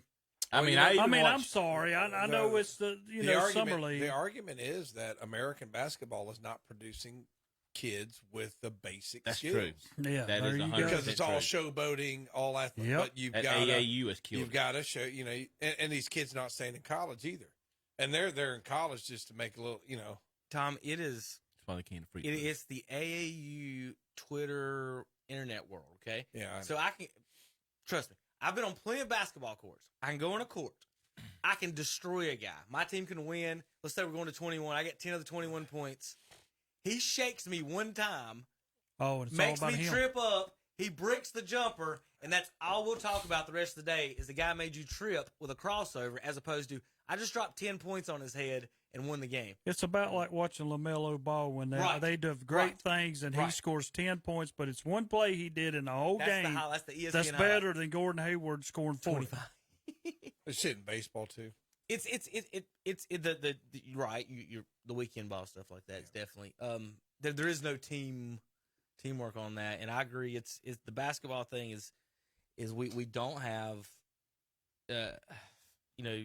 guys coming up that can play like that. Again, they talk about the white guys the Chet Holmgren, a white American born player, and then the Europeans come over and they ball. They play younger. Well, Holcomb had, 23? In this first one. Second one, he had like 10. Oh, okay. And you also got to remember, Terry, who's he playing against? Oh, I know. When Kai Jones guards you and you get 15 points, is that going to be the same as Durant guarding him? Because that's who's going to guard him. Yeah. Really. Giannis is going to guard him. Is he going to put his shoulder into Giannis? No. So he will, but he'll bounce off. Tom, you saw the Dallas Mavericks in person. How many people do they got on their team that could just stand out there and run with Chet Holmgren? They got 4 7-foot white dudes, just them. That's not even counting the power forwards. Well, they don't have Boban anymore. Well, he couldn't run with him, but the other ones, the Max Klebers and all those guys, they had all those extra 7-footers on their team. We'll see. I'm very skeptical on it. Give it time. He could probably stand in the corner and shoot threes like Manic. I ain't got I'd have that. Oh, I gotta read this one. So. 2 more things, basketball wise. One was talking about the WNBA pay and everything. Have you guys ever looked at their stats or any of that? Have you looked at what they pay stats, or are you talking about scoring? Their actual stats. So again, Terry, do they shoot with a smaller ball? Yes. Do they shoot from a shorter 3-point line? Yes. But if I said y'all play on a smaller goal so you can dunk, they would get offended. True? Probably. So what's the difference? You're going to shoot with a smaller ball. You're going to shoot from a shorter line, but you don't want to lower the goal and make the game more exciting. If they lowered it to 9 foot, it would be fun. Right. I'm 100% on this. So I'm looking at the averages. The number one team, the best team in the WNBA, Terry, 85 points a game. That's it. The averaging 85 points a game. Do they play 48 minutes? I do not know. Whatever it is, that's not good. I think they play quarters. 4 tens, probably. Yeah. The Indiana Fever, the worst place team, is averaging 78 points a game. Stats, Terry. Only one person in the whole league averages 20 points a game. Is that Dale Adone? Nope, Brianna Stewart. Okay. One person. Mm. So how do you market this to someone who's not a female, who's not interested in sport, a male? I'm not going to see you dunk the ball. Nobody's going to get 30. It's going to be nothing but layups. So why would I watch? Why would I come to watch this? Because, again, people who play basketball, let's say someone like me who plays basketball, or play basketball, pretty much feels like you can play at the same level as these ladies did. Well, there's probably some free hot dog night, $1 beer. Right. But what I'm getting is that for an average person, like I'm a sports fan, I'm like, well, let me go over and look at the NWNBA stats. Let's see who's leading. And I know they're not dunking. And then I see you're only getting 85, and your number one scorer is getting 21 in a game. Brianna Stewart, she's good. So I'm going to look up a UConn. I've watched a little bit of it. I kind of agree with you. I think they need to find a way to make it more. I think some of them deserve more money. Yeah, they I mean, definitely listen now. This is where I put this. I mean, I guess I'm gonna go back to Lillard. If a dude's making $61 million and you're in the NBA and you're really not the top player in the NBA, think of that. You're not the top player in the NBA, or we wouldn't quote him as a top. We'd probably put him in our top 15, but not a top. You know what I'm saying?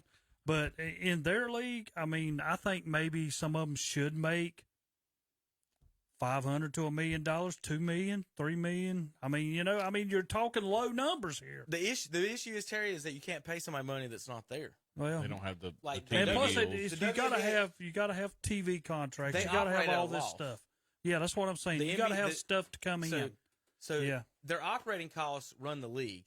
The actual NBA players are actually kind of paying their salaries, and that's one of the arguments about Griner being in Russia is that they're like, well, she's got to work over there. Like, they make more money overseas because they would rather see them play overseas than they would here, people in America. But she's getting her contract. Right. Yeah. All right, so listen to this game. The Seattle Storm beat the Indiana Fever 73 to 57. And you have that every now and then in the NBA. Terry. Where somebody scores 50-something, 60-something. Very seldom, but it happens. No, Terry. It happens. Nobody has ever won an NBA game with 73 points. I don't know. You might go back and check that. Yeah, it's 60s. Will David Thompson scored 73, Terry. Seriously, look at that. 73-57. The leading scorer had 14 for the Fever. Not one other person was in double figures. One other person double figures. It's the same reason why soccer hasn't caught on as much, because Americans love games with scoring. Exciting. That's just what it is. In the winning team, Stewart, the leading scorer in the NBA, Terry, she had 20 of the 73 points. And then the rest of the team, we had 10, 11, 8, 6, 5, 9, 5, 2. But that's what I'm saying. If you go to the game, Tom, I'm going to go watch the Fever play. Only one girl is going to get in double figures. Mm. And as talking about Seattle, how many Bird have? Did she even play? Is she even on the team? Sue Bird, 8. She had 8. Now, she's a Hall of Famer. 21 minutes. She's still playing? Yeah. This is her last year again. She got to be like 40. Well, I'm telling you, she quit, then she come back, and now she's going to You're quit again. I mean, it's what everybody does nowadays, Tom. I know. Brett Favre's going to start next year for the Browns. So Watson's better. Watson's off suspension. All right. Last week, we talked a little bit about Shaquille, and I did some research, and I did want to bring this back up. I want to go over his overrated NBA career. Mm. This is how each one of his seasons ended in the NBA. Okay, so we're gonna go first year rookie, no playoffs. Year 2 in Orlando, swept by Rick Smits. Now remember, the most dominant, greatest center ever. Look at all these names that I'm about to read down through here. Year 3, swept by Akeem in the championship. Year 4, swept by Luke Longley. Year 5, lost 4-1 to Greg Ostertag. Year 6 in LA. Now this is in LA. He was swept by Ostertag.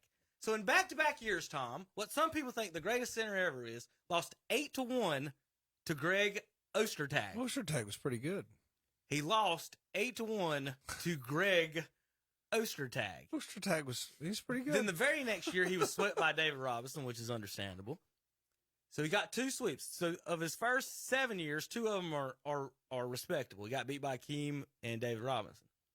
Then let's look at it. Then he wins some championships after all the great centers retire, and he gets Kobe on his team. Well, it took him 6 games to beat Rick Smits. Then he beat a 35-year-old Dikembe Mutombo 4-1. Then, Zach, real tough one here, swept Todd McCullough. Todd McCullough gave him a battle there. Wasn't he a NC State player? No. No. No. I don't think we've ever had a McCullough.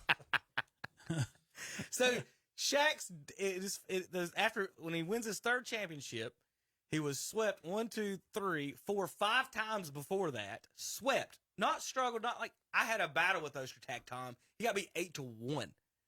Then, so after he gets his 3, the next year they lose to David Robinson and the Spurs again. So he lost twice to David Robinson. That's respectable. Oh, now let's Mr. Big and Dominant. Watch this one. 3 of the next 4 years, 6'9" Ben Wallace takes him out. Lost in the championship game to the Pistons. Then he moves to the Heat, loses to the Pistons in the Eastern Conference Finals, 4-3 to Ben Wallace.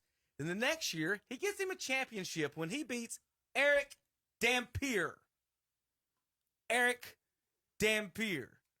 Then the next year, he's swept by Ben Wallace again. Then he's swept by Fabricio Oberto.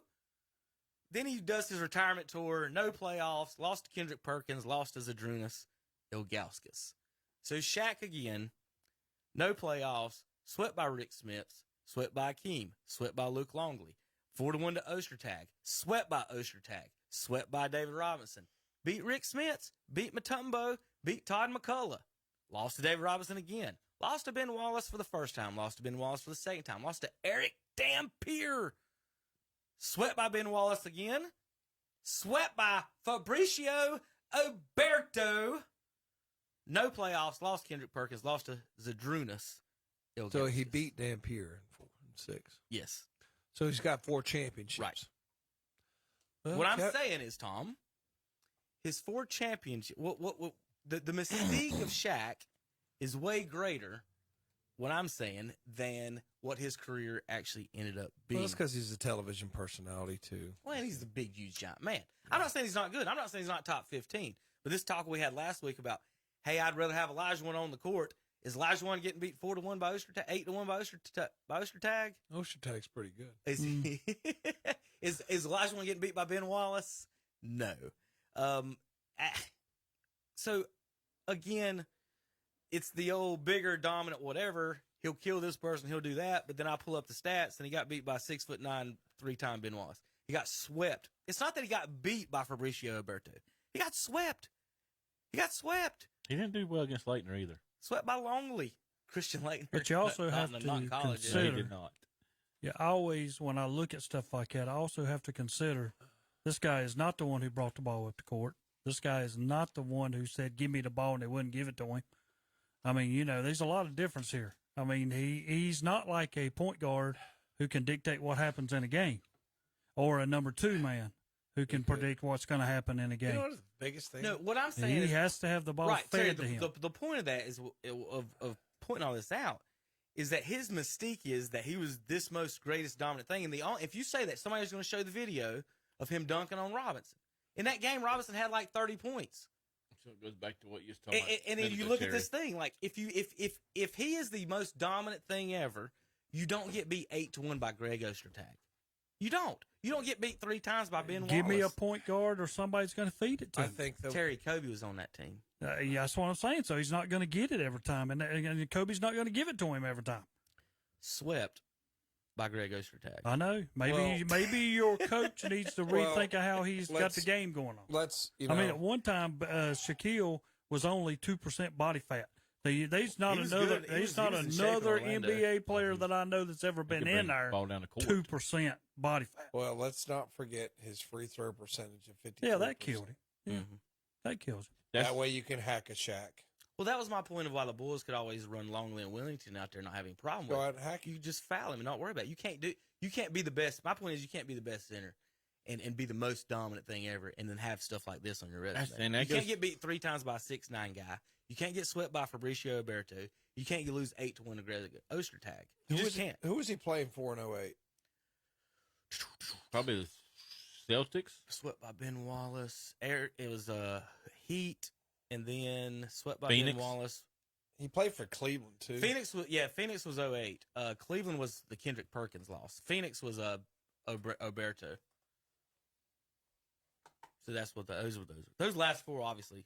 But again, he swept. Not like 4-2. Like if you're the most biggest, dominant, hardest person to guard, shouldn't you make it a little bit harder than getting swept by Ostertag? Win one game. Allen Iverson, Terry, won one game against Shaq and Kobe. Remember, though, when he had Kobe, him and Kobe could not get along because Kobe thought different than what Shaq thought. So Shaq a lot of times thought, feed me the ball. Shaq is wrong about that. You know? Shaq's wrong about that. Right, Terry? Feed me the ball so I get hacked and miss 2 free throws. Which is more impressive? Well, I agree now. That's probably what would happen. Which is more impressive? Kobe winning 2 championships with Pau Gasol or Shaq going and playing with D-Wade and winning one with him? Oh, I agree. I mean, again, Shaq did not win without the best shooting guard in the NBA on his team. And he only beat Rick Smith, Mutombo. Now, those guys, that's who he had to play in the finals. You can't say nothing about that. But again, his wins, he doesn't have like a classic career finals win like, hey, Shaq beat Akeem in the championship or Shaq beat Patrick Ewing. He just has none of that. None of that's on his resume. It's I beat Rick Smith, Mutombo, Todd McCullough, and Eric Dampier. And wasn't he on the Heat team that got smoked by Dirk? Was he on that team? I don't know. Is he still there? I can't remember. All the years run together. Yeah. Okay. All right. That's it on basketball. Had a little fun with that. I just wanted to. The Shaq thing just kind of. I knew he had. I wanted to look that up. I knew he had some. Well, he's better than Draymond issues. Green. That's true. That's 100% Not really. true. Draymond was at the game last night, and they said, "What do you do? A 4-time champion." That's right, Tom. Think of it. The leader. These guys when you look up riding coattails. How many championships Curry's got? How many has he got? Curry? Stephen Curry? He would have 4 as well. Okay. Draymond's got 4. Got 4. Steph got Draymond his 4. No, Steph got open so Draymond could give him the ball. Oh, God, are we doing this? We're not doing this. Let's do something else. Larry Bird and Dennis Johnson. I'm not even doing this again. We'll be back in a few minutes talking baseball, NASCAR, and more on KDCBroadcasting.com. Keep cool this summer with one phone call to Shelby Heating and Air, your family-owned and operated heating and air company. And right now, ask for the exclusive Shelby Heating and Air Summer Special with discounts of up to $750 on quality heating and cooling systems. Again, up to $750 in discounts now. Cool cash savings is yours from Shelby Heating and Air, 1990 Eves Road in Shelby. Online at shelbyheating.com. See the page at whatsupshopper.com and like them on Facebook too. Hillside Market and Grill off of Dallas-Cherville Highway is under new ownership and management. Snacks, coffee, auto supplies, oil, and the coldest beer around. Stop in and grab yourself a lottery ticket, and the grill will be opening soon. Hillside Market and Grill, 6710 Dallas-Cherville Highway. Call 704-435-0091. For over 60 years, Boyd Tire and Appliances has been serving the Clover and surrounding area with the finest quality of home appliances, televisions, lawn equipment and parts, tires, and more. They feature in-house financing with 90 days same as cash, and they service what they sell. Drop by their showroom at 110 North Main Street in Clover, open 8 a.m. to 5:30 p.m. Monday through Friday, 8 a.m. to 1 p.m. on Saturday. Call 803-222-3231 for Boyd Tire and Appliance and Boyd Lawn and Garden. Online at BoydTireandAppliance.com. Not one, but several big trucks have backed up and unloaded some great buys at Teddy's Emporium Outlet in East Ridge Mall, Gastonia. Just arrived all sizes of kitchen bowls with lids. Also shower curtains in many different designs. New gift bags and large birthday bags just $1.99. There are many different kitchen utensils. This and much, much more at Teddy's Emporium Outlet in East Ridge Mall on North New Oak Road in Gastonia. Like them on Facebook. For over 40 years, the Captain's Cap Family Fish House on Linwood Road in Gastonia has been serving the area with the finest in seafood. And once again last year, they were voted the winner of the best seafood restaurant in Gaston County. Right now, they have several employment opportunities. That's the Captain's Cap Family Fish House, 3140 Linwood Road in Gastonia, online at thecaptainscap.com. For orders to go, call 704-865-7433. Don't let bad plumbing drive you plumb crazy. Call the plumbing experts. That's Olmsted Plumbing in Forest City. Sure, they can clean your drain or even do a camera inspection for sewer line and replacement. But did you know they have water treatment systems and water heaters? From residential to commercial, they do it all. Give them a call at 828-245-7302, 828-245-7302. And they also have employment opportunities. Call Olmsted Plumbing at 828-245-7302 and like them on Facebook too. And we're back on Saturday Morning Sports Talk with Kevin and the gang. He's got some basketball pictures on the computer for those of y'all that I think can. I don't know if y'all can see or not. No, they can't see that. Yeah, Shaq's really short. Surprisingly enough, he's not as short as the other guy, but still, I mean, Shaq's short, isn't he? Yeah, I mean, well, Zach, you were talking about Yao.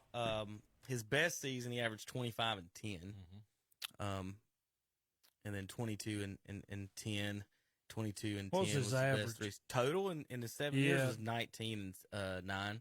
19 and 9 in 7 years. And that's where people always you have to give Rodman all the credit in the world for rebounding. Yep. All these big dudes can't rebound. Shaq didn't rebound that well. Barkley and Rodman still the best dang rebounders you've about ever seen. Talking about rebounders, I don't know if y'all seen the Wiggins comment. He said, I started going in and crashing the boards. He said, I didn't know rebounds was that easy. Well, nobody yesterday. Well, when nobody else is trying to nobody else. There you go. He said, I got 7 rebounds in one game. He said, I'll never average 4 again. He said, I actually started going and crashing the boards. He said, man, I was getting rebounds like it wasn't nothing. Like, at no point as a coach being like, hey, crash the they boards. shoot it. Walk them out. But now, how many players Canada, nowadays so now? Excuse, they don't know and this is another thing. As we were growing up, my coach always says, take your shot, follow. Yeah. You know what I'm saying? These guys nowadays do not do that. They take the shot and they stand there. Or walk down the court thinking it's going in. Yeah. You're exactly hard. It is hard to follow your shot unless you know that you missed it. Yeah. Unless I know I've missed it when I let go, it is so hard to follow a shot. Now, I tell you what, Terry, I played against a guy. When I was about 15, 16, 17, 18, we'd play a lot of pickup games with this guy, and he followed every shot he missed, and he was so deadly. Because when he hit it, he hit it. But then when he dang missed, he got his own freaking rebound. Well, just stick it back in. That dude used to kill us. If you follow your shot, though, from the outside, and the other team gets it, do a secondary break, there's nobody back. Oh, yeah, that's true. That's true. Now, so, Tom, what you're supposed to do is the highest guard on the court is supposed to get back. So you're supposed to follow your shot. It's supposed to be the other guy's responsibility to get back. So if another guard takes it, I'm point guard. So 4 out of 5 people is usually taking the shot. So I'm backing up anyway, unless I'm taking it or I end up unless I drive and then dish it to somebody. Most of the time I'm the one getting back anyway. So you don't really worry about that, but you do. It does happen sometimes where somebody's standing around picking their nose, not getting back. But that is the responsibility of the other guy, apparently. All right, where were we at? Baseball? Is that where we were? That's where we can go. I forgot to mention Shelby Heating and Air sponsoring Saturday Morning Sports Talk. Give them a call, 704-487-7877. Check them out online, shelbyheating.com, for all your heating and air needs. I can play that Panther song again if you want me to. No. The City of the Queen. Was that a line? Was that a real actual line in there? Yes, the City of the Queen. Well, we started on baseball right quick. My father-in-law got to go down and watch the Honey Hunters. He hadn't watched any baseball other than high school stuff, and he hadn't heard any of our conversations about the way the baseball's played. And he sat down. He said, I only saw 1 run scored. He said it was off a home run. He said everything happened was a fly ball. He said there was no line drives. He's 73. You know, he said this didn't look like baseball what I was used to. He was taking. Is Frank Viola still coaching him? Yes, he's still out there cussing teachers. You know that one, don't you? I told you that told one. me. Yeah. I didn't know if he was out there. Frankie V was. I guess Frankie V's living in Gastonia now. Who knows where he's living? Yeah, my GPS took me through Gastonia on the way to the game because there's a wreck on 85. Yeah. Some That was a places in discussion Gastonia will make you appreciate what you have. All-star starters were named. So let me pull that up for you guys. I was looking for something else, too, but I'll get to that in a minute. American League. Kirk is the catcher from Toronto. First baseman, Guerrero. Second baseman, Altuve. Third, shortstop, White Sox, Tim Anderson. Third base, Boston's Rafael Devers. Aaron Judge, Mike Trout, Giancarlo Stanton, and Shohei Ohtani is the DH. DH for the National League, Bryce Harper. Outfielders, Jock Peterson, Acuna Jr., and Mookie Betts. Infielders, third base, Manny Machado. Trey Turner at shortstop. Jazz Chisholm, and Miami is the second baseman. Paul Goldschmidt, Cardinals first baseman. And catcher Wilson Contreras. Full rosters revealed Sunday, 5:30 p.m. There's your all-star starting rosters. What you were talking about the hitting, Zach, a minute ago, I did read an article. It might have been about I think it was about Uribe, discussing about how that exact thing about how nobody hits that way anymore, and he's been hitting like just he's getting a bunch of base hits doing that. Is just hitting line drives and hit them whether or not they're shifting. And they're like, you can't shift against this guy because he hits it everywhere. Like, welcome to the world, guys. Because he knows how to. But the baseball thing is the same thing with the basketball. We've talked about this plenty. Is that all right? So the game of basketball has changed, right? I just read you the WNBA average score is 85. They're shooting all them threes, boys. Still, you're getting 85 points. The Hornets the other night, what was that final score? 96-84, Terry. Combined, they shot 65 threes. That's crazy. 65 threes, and you still only got 96-84. There's only so much time in these games. So a little bit of both on these ends. But yeah, that was a very interesting article talking about how hitting the opposite field and hitting line drives is just not in the game anymore. Tommy, where's your how's the standings going? You guys back in first? I think we've dropped. No, down. we lost 4 in a row. Yeah, they've had they're 3-7 5 last in a row 10, now. I believe. 5 in a row. I've already Still second discussed place. this team. It's just they're not going to be a playoff team. They're not going to win that division. They don't have enough hitting. I know I listened to a guy. Well, they lead the league in like making contact, or they're low in strikeouts and all that. They don't have enough. They don't have enough just raw talent to compete. And even if they do win the Central, well, what are you going to do with the Yankees? What are you going to do with the Red Sox? You're going to get blown out. You're going to get swept. Now they got that new minority owner who wants to spend a little money. So if they start spending a little money, they might be competitive. But you can't be competitive year to year when you're like, okay, got to find a young guy who's underpaid and overachieving and find like 6 or 7 of those and try to win. It's just, you can't do it. I mean, you just can't do it. So Terry, well, the question I have, Terry, well, let's play manager, okay? Bases loaded. Oh, I think I know where we're going. Bases loaded. Yeah. Maybe the best right-handed hitter in the history of baseball. I agree 100%. Is batting. One of the best. He's 2 for 2 in the game. We Yankees. Game on the line. And you pinch hit for him with a rookie because he bats left-handed. Gorman. Is that one of the dumbest things you've ever seen in your life? I sat there. Dad was pissed. I'm serious. I sat there and I watched that and I started to send something out like I did Damian Lillard last night. But I sat there and I'm like, no, I'm waiting until Saturday comes before I mention. Pujols was the guy coming up. They pulled him to put in Gorman. Mm-hmm. And he does a routine grounder to second baseman. They throw him out at first, in and over with, bases loaded. Wow. You're down 3-0. Pujols is in your lineup. 494 or 5 home runs, and you don't even let him have a chance. Terry, 680 690 home runs. Okay, well, 690. We're almost at 700. Okay, 690 home runs for him. But I'm just saying, but you pull this guy, it's not like he's been in that situation before in his life. Well, put a rookie in there. Yeah, right. We You know talk what I'm about this saying? all the time. Yeah. Situational hitting is I had Albert no Pujols' clue. best thing. And then I sat there and I'm like, guys, if y'all don't make the playoff, you need to go back and look at this game right here. Coach, what was you thinking? I did not understand it. I honest to God. Because they do didn't them understand. logistics. What do they call it? What do they call it? That's crap? what they said. Right. You know. His splits, he's batting like he was batting like 150 against righties and 230 against lefties. Well, you don't even give him opportunity. Here's the thing where they messed up in baseball. Let's do some math on this, right? Tom, you're a math major over there, right? No. If you're batting 250, Terry, that's what, 25%? They say it's 70 points higher.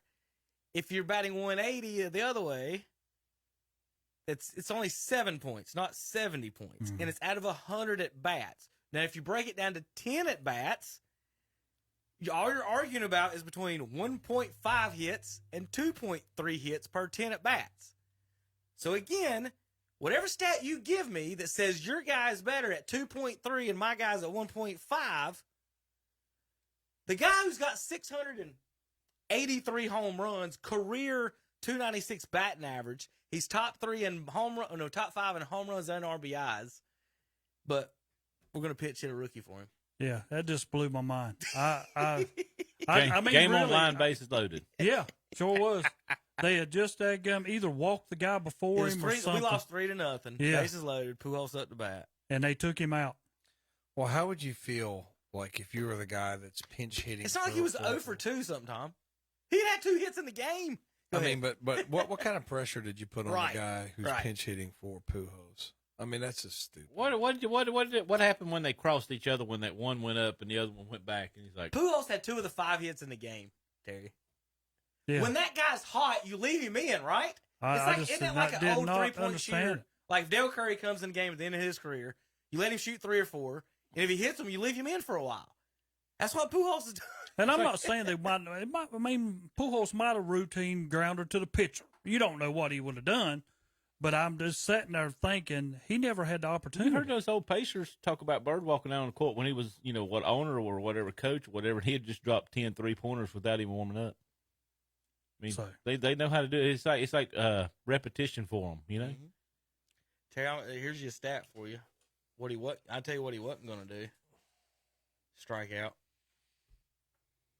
Yeah, he'd have put the ball in play. He struck out in his career 1,376 times in 22 years. He has 3,300 hits. How many at bats do you have? He has walked. He's only struck out 16 more times than he's walked, Terry, in 22 years. And it only crossed each other over the last 2 or 3 years. He had more walks than strikeouts before this. What's his career at bats? At bats, 11,000. So, yeah. Compares his to Gorman. 10% chance he'd have struck out. Yeah, there's a difference. Compared his to who you sent up to bat. I don't even know who it was. Gorman. I'll never forget that name. That was the guy that come up to bat for him. And I felt sorry for that guy. Nolan Gorman. Yeah. I felt sorry for him. Have you never heard of Nolan Gorman before that? Well, he's not Albert Pujols. How about that?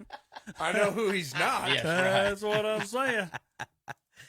Oh, well, in his career, wait a minute, Terry. I know exactly why they did this. Albert's WAR this year, Tom. Now remember. Okay, yeah, here we go.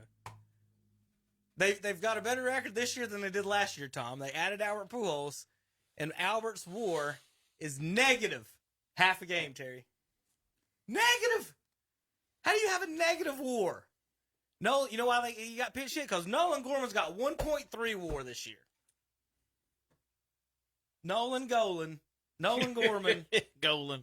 batting 260, has 1.3 WAR. Who's the coach? I have no idea. Fiery. The manager. The manager. Yeah, the manager. I don't Skipper. know. We got a new one. Fiery. It's Fiery. Fire the skipper. I mean, I did. It blew my mind, too. I was like, you are kidding me. Can you imagine Albert No, Albert. Gorman. Do you know who I am? Yes. Do you Well, I mean, know really? who I am? Who wouldn't be comfortable with, Albert Pujols sitting up there with bases loaded? How is that a bad decision by letting Albert hit? Again, like, who's sitting in the stands like, We better pull him now. His mom. Who's yelling from the His daddy. Gorman? His daddy might have been at the game. Well, I want you Hey, and your his dad. you know what? His daddy probably sold a lot of raffle tickets He last must year. have. Well, like I said, I want you and your dad to His know I daddy was sold a lot sitting of in raffle there, tickets. Better give him and an I started laughing when that happened. His daddy bought the warm-up T-shirts last Should year. have Dennis Quaid You gotta appearance give him on that one. I didn't even know you could have negative WAR. Now the stat is even more ridiculous. So all the WAR that Pujols built up before now is going backwards. And they have a better record this year than they did last year. I don't know anything about it. All I know is it stands for wins above replacement. Other than that, I have no idea. None. This is ridiculous. Now we know why the Angels got rid of him. Yeah. He got negative. Negative WAR. Negative War. Negative WAR. It's awful. Yeah, I told him we'd talk about that one too. I'm glad you brought that up. You should have. It's just stupid. Like, what the world? Like, I don't get it. Well, if I'm a fan, I'm pissed too. Not just because we didn't get him to play. I didn't get to see him bat with bases loaded. If I'm in the stands, Yeah. Think about it, you bought a ticket and you get to see Pissed. how Pujols play, and they're Gorman, come on, Gorman. bringing Nolan Gorman. Do you think anybody bought a Nolan Gorman shirt immediately after that bat? Well, I knew right then. I said, I'll not forget this guy's name. I know his last name. I don't know his first, but Gorman's his last. All right, JP. Awesome. Anything else in there? Any other news and notes for you, JP? You got any baseball Not for me, notes this no. week? No? All right, well, we'll be back in a few minutes. KDCBroadcasting.com. Family owned and operated, proudly serving Shelby and the surrounding area with the finest in heating and cooling for your home or business. We're talking about Shelby Heating and Air, and right now they have an exclusive spring special on Carrier, Goodman, and Mitsubishi systems. Get exclusive Shelby Heating and Air discounts of up to $750. Yes, discounts on quality heating and cooling systems of up to $750.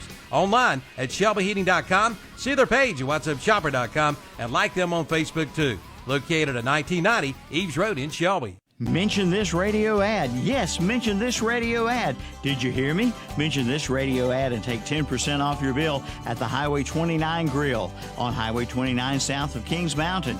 Yes, just mention this radio ad and get 10% off your bill. And the food is great. Great home cooking with daily specials, and seniors get senior menu pricing all day long.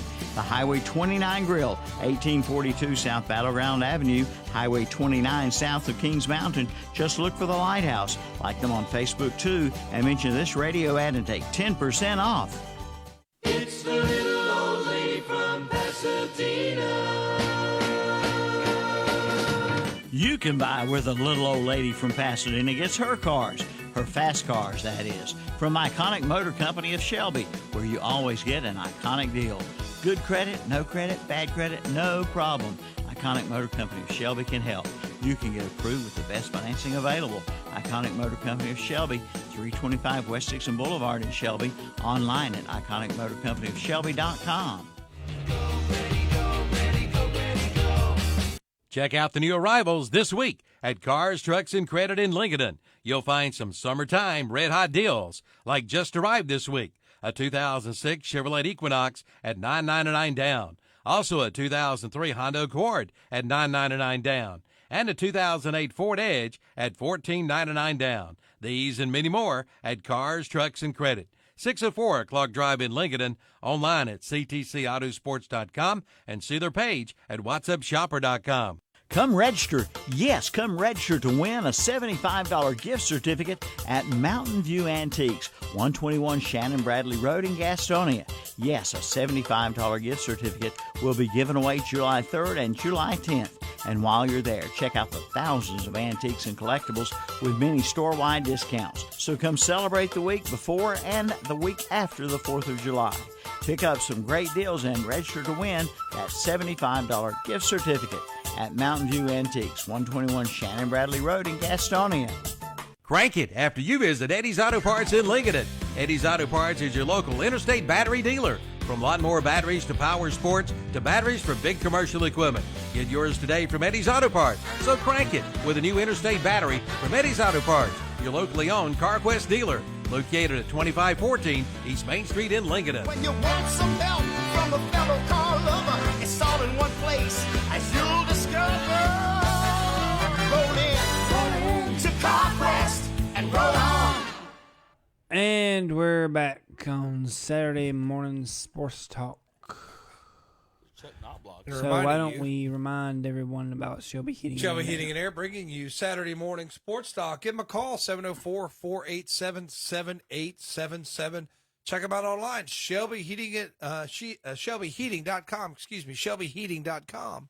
Once again, it's 704-487-7877 for all your heating and air needs. Let's see. NASCAR this weekend.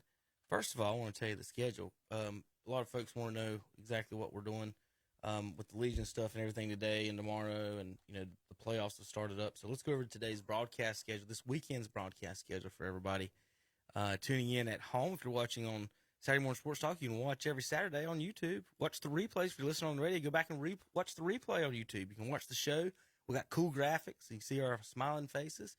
You even get to see the one and the only John Prather. All right. He turned his microphone on and smiled. He didn't say a word. He just turned his microphone on and smiled. Why? When y'all know I'm a player. Yeah. I can't. No. All right. I just want to say that I did listen to. I was on my way to where I was on my way to Hendersonville last Sunday, and I did listen to the end of the race, and it's just really great to listen to. If you've never listened to a race, they really do great coverage. Oh yeah, on the syndicated coverage we have here on KTC, and I thought. The boy that won had never won or hadn't won this year, and Chase Elliott was behind him, and Chase couldn't catch him. I mean, it just is. I was like, Chase is going to run him down. It's like, nope. Last 4 or 5 laps, he just couldn't run him down. He pulled away. Ray pulled away. So I mean, his first Tyler Reddick. Yeah, Tyler Reddick. That's who it was. Not fixed at all, is it? No, he's the one that dang wrecked Kyle Busch in a few races. Not fixed at all, Tom. The guy who's already in the playoffs and winning couldn't quite catch. Yeah, but they're both good road courses. No, the best race driver in the world, Chase Elliott. He couldn't catch. You're right. The guy who's never won a race before in his life, not fixed at all. But now, if you go back and listen to when I talk about drivers who drive road courses, Tyler Reddick's always somebody I'll bring up because he's good. He's good, and he had a better car.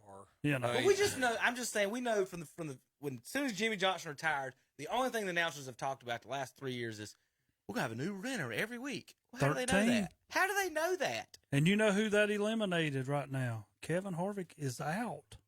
Maybe. Right now, unless he wins the race. Martin Truex, I mean, he's on the bubble right there in that last 3, So you're talking about drivers. I mean, Denny Hamlin's in, and he's number 20. If you just go by points, he is number 20. But he's one of But he's in. So right there's the difference. You got 8 races left. You only 3 winners that can happen, and it can happen, folks, because you still got Talladega and you got Daytona still to go, those 2 races. So, I mean, it could happen. You could have 16 winners, and some big name could be left out. What happens if you have 17 winners? Then you got to go by points out of them. Atlanta this weekend, 101 storylines. Last race was good at Atlanta. I liked it. It was repaved, right? Yep, repaved. And, earlier this season, Cup Series team participated in a 50-minute practice session. It was a good race. Before the first race, they got to practice. They were honored to participate in a 2-round single-lap qualifying in this one. Atlanta Motor Speedway has hosted 116 Cup races. They've held 2 races from 1960 to 2010. This season's renovations marked the track's first repave since '97, and also tightened the corner width from 55 to 40 feet. That's quite a bit, Terry. That's good grief. That's 25%. 30% almost. Increased banking from 24 to 28 degrees. They showed that redoing that. The last 15 Atlanta races were won by 5 different organizations. So a little bit of everybody wins in Atlanta. Larson has led 419 laps in Atlanta. Goodyear tires, blah, blah, blah. I don't really care about that. Atlanta storylines with the regular season championship up for grabs. 15 playoff points on the line. The top 3 drivers are separated by just 35 points in the standing. Kyle Larson is on a 16-race winless streak, the longest of his tenure at Hendricks. The pass for the win came in the final 10 laps in 12 of the 18 races in 2022, including the spring race in Atlanta. 20 different drivers led a lap in the March 2022 race, the most ever. Terry, is this the one that got turned into basically a restrictor plate? Where they were drafting? Is this the one that did that? No, I don't remember the first one, but I know the first race. I mean, Atlanta's always had good races coming down to the end where it's neck and neck for the win. Mm-hmm. But this first race they had at Atlanta, it was like at Daytona. Everybody was up at that front. That's what I was saying. Anybody was could this pass. the race that did that? I'm not going to say for sure. There was one race, remember, they switched up and did something to the track and everything else. Well, I know with the new cars brought them all together. But it was a great race, the first one. I watched, I'll tell you something interesting I watched the other day. Do you know anything about the Ernie Irvin car that sounded fun, or the Sterling Marlin car that sounded really louder than everybody else? No. Do you know that story? Kind of just touch on a little bit. When he was driving the yellow 4 car,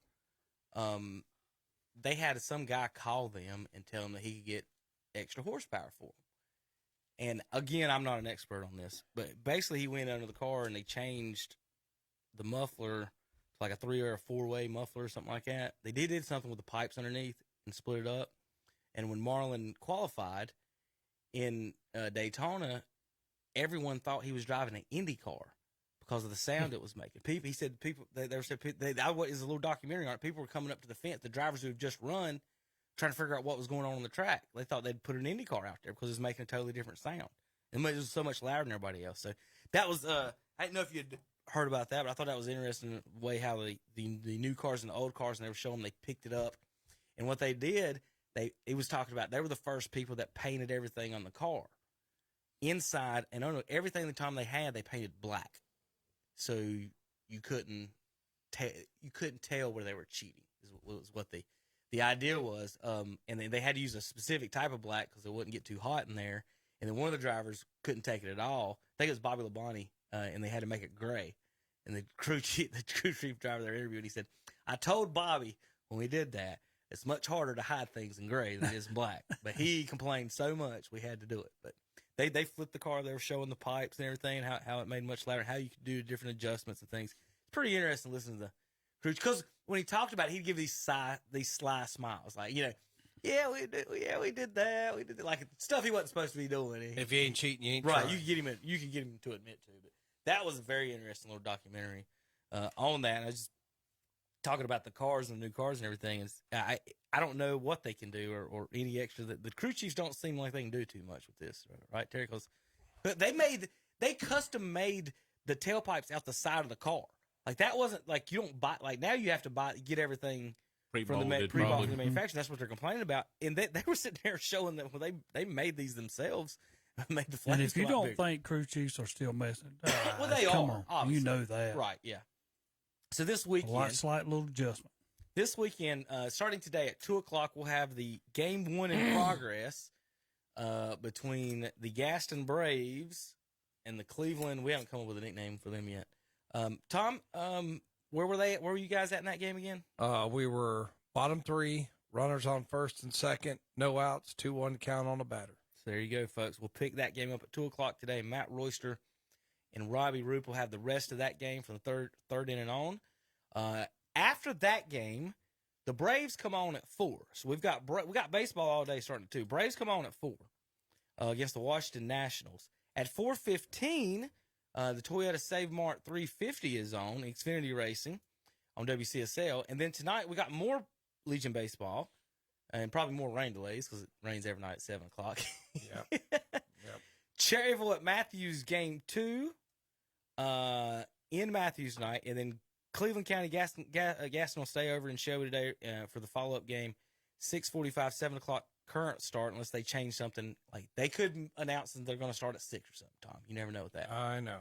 But we're going to go with 7. So you guys plan for 7 for Gaston and Cleveland game 2s tonight on KTC. 70% chance of rain tonight. 70% chance and of that's Tom and who? No Braves today. Tonight, Tom and Robbie. So, like when I go to Florida, I know it's going to rain every day from noon to 2 o'clock. In North Carolina, and Terry, they do this on the Memorial Day race. They know it's going to rain in the summer from 6 to 8 o'clock. Why do we not schedule things a little bit earlier? Today's a Saturday game. They could be playing this game at 5 o'clock.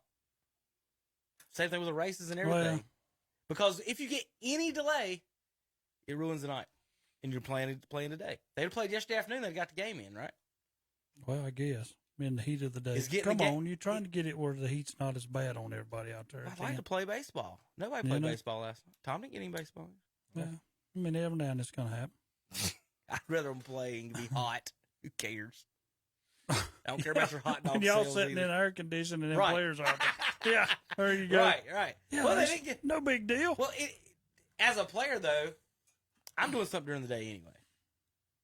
I'm swimming or I'm golfing. I don't care. Coach might not know about it, but again, I'm doing something all day anyway. So once I get to 7 o'clock and then I get a rain out, I'm just like, this is a wasted day. I waited all day for this. I wanted to play. They didn't play. I just hated those. I hated that we late rainouts. All right, do Cherryville and Cleveland County would play each other if they do advance, folks. NASCAR racing in Atlanta. Qualifying is that right now just started. Or no, that's Xfinity qualifying. So qualifying's later on today. Let me get you the schedule. How about that? Would that be easier? TV schedule for Atlanta this week. How about Saturday? 1 o'clock. Austin Dillon's Life in the Fast Lane is Aaron. Terry, you gonna watch that? I have watched a little bit of that. 1:30 Camping Truck World Series. It's different. 4:30 Xfinity Series. 5 o'clock. The end of that 7:30 Xfinity Series post race show. Sunday, 10 a.m. Camping Truck World Series. Was that re-air? Yes. ARCA Menard Series at 1 p.m. 2 o'clock Countdown to Green. 3 o'clock Quaker State 400 in Atlanta. Of course, you can listen on KTCBroadcasting.com. Tomorrow, Sunday, we will also have Braves at 1:30. I guess that's okay on WHS. Quaker State 400 at 2 o'clock, and then more American Legion Baseball tomorrow evening. Guys, got any news and notes or anything else from this week's world of sports, golf, tennis? Anything? Well, I was wanting to see Fritz beat Nadal, but it didn't pulled happen. out. I think he pulled it. Nadal pulled it out in 5 sets. And then he withdrew. And then he withdrew because he pulled when Nadal after withdrew. that. So I don't know. I don't know. I didn't hear that. Yeah, he tore his abdominal muscle. Every time one Really? of these big name tennis players start getting beat by a no name, they all withdraw with an So injury. I can't think Didn't of the other Serena do guy. that? that's Fritz playing. was the She did 12. that last week, too. Fritz was the 12 seed. They wasn't bad. I mean, Tennis players don't take L's. They do not take losses. They will quit in a heartbeat. yeah. They will quit, give up. It's ridiculous. But I mean, JP, Retired. he's a tennis player. He Who? likes tennis. JP does. Well, I like tennis. I don't play it, but I like it. Djokovic, he's still there. You don't like him, do you, JP? Who? Djokovic. Oh, Dorkovich? No. Dorkovich. Sorry. Well, the NHL Just got draft. called Dorkovich. Yeah, the NHL. Dorkovich. Someone who doesn't even watch sports is calling out nicknames and insulting players in said sport. Such a great word, dork. Dork. It's so great. JP. It's Let's just such a go, wait, great- real quick. Let's go to JP with all of his logos here, calling one of the best athletes on the planet a dork. My dad used to call me that. It used to make me so mad. JP, I love you. Yeah. You ready to take it away, JP? Tell I'm everybody what ready. you're doing this weekend. Well, I'm going to see Thor: Love and Thunder today at 2. So, I still didn't get to see Jurassic What Park. is that? Thor. You don't want to know. Yeah, you don't want to know. 4:11 Thunder. Yes. That's Thor: Love and Thunder. Love and Thunder. The Norse god of thunder. Where is that at, JP? Asgard. Hey, he asked. He asked. Headphones off. What he say? I still don't know where he's at. Yeah, I got obviously. By definition, a dork is a contemptible, socially inept person. There we go. There we go. All righty. I would say the person who looks up the definition of dork qualifies as a telling you, contemptible, yeah. whatever he just said, person. Yeah. Socially inept. Yeah, contemptible, socially inept person, Terry. That's the person who looks up dork, isn't it? We're going to watch. Oh, my Lord. We're going to watch the Minions today. Take my son.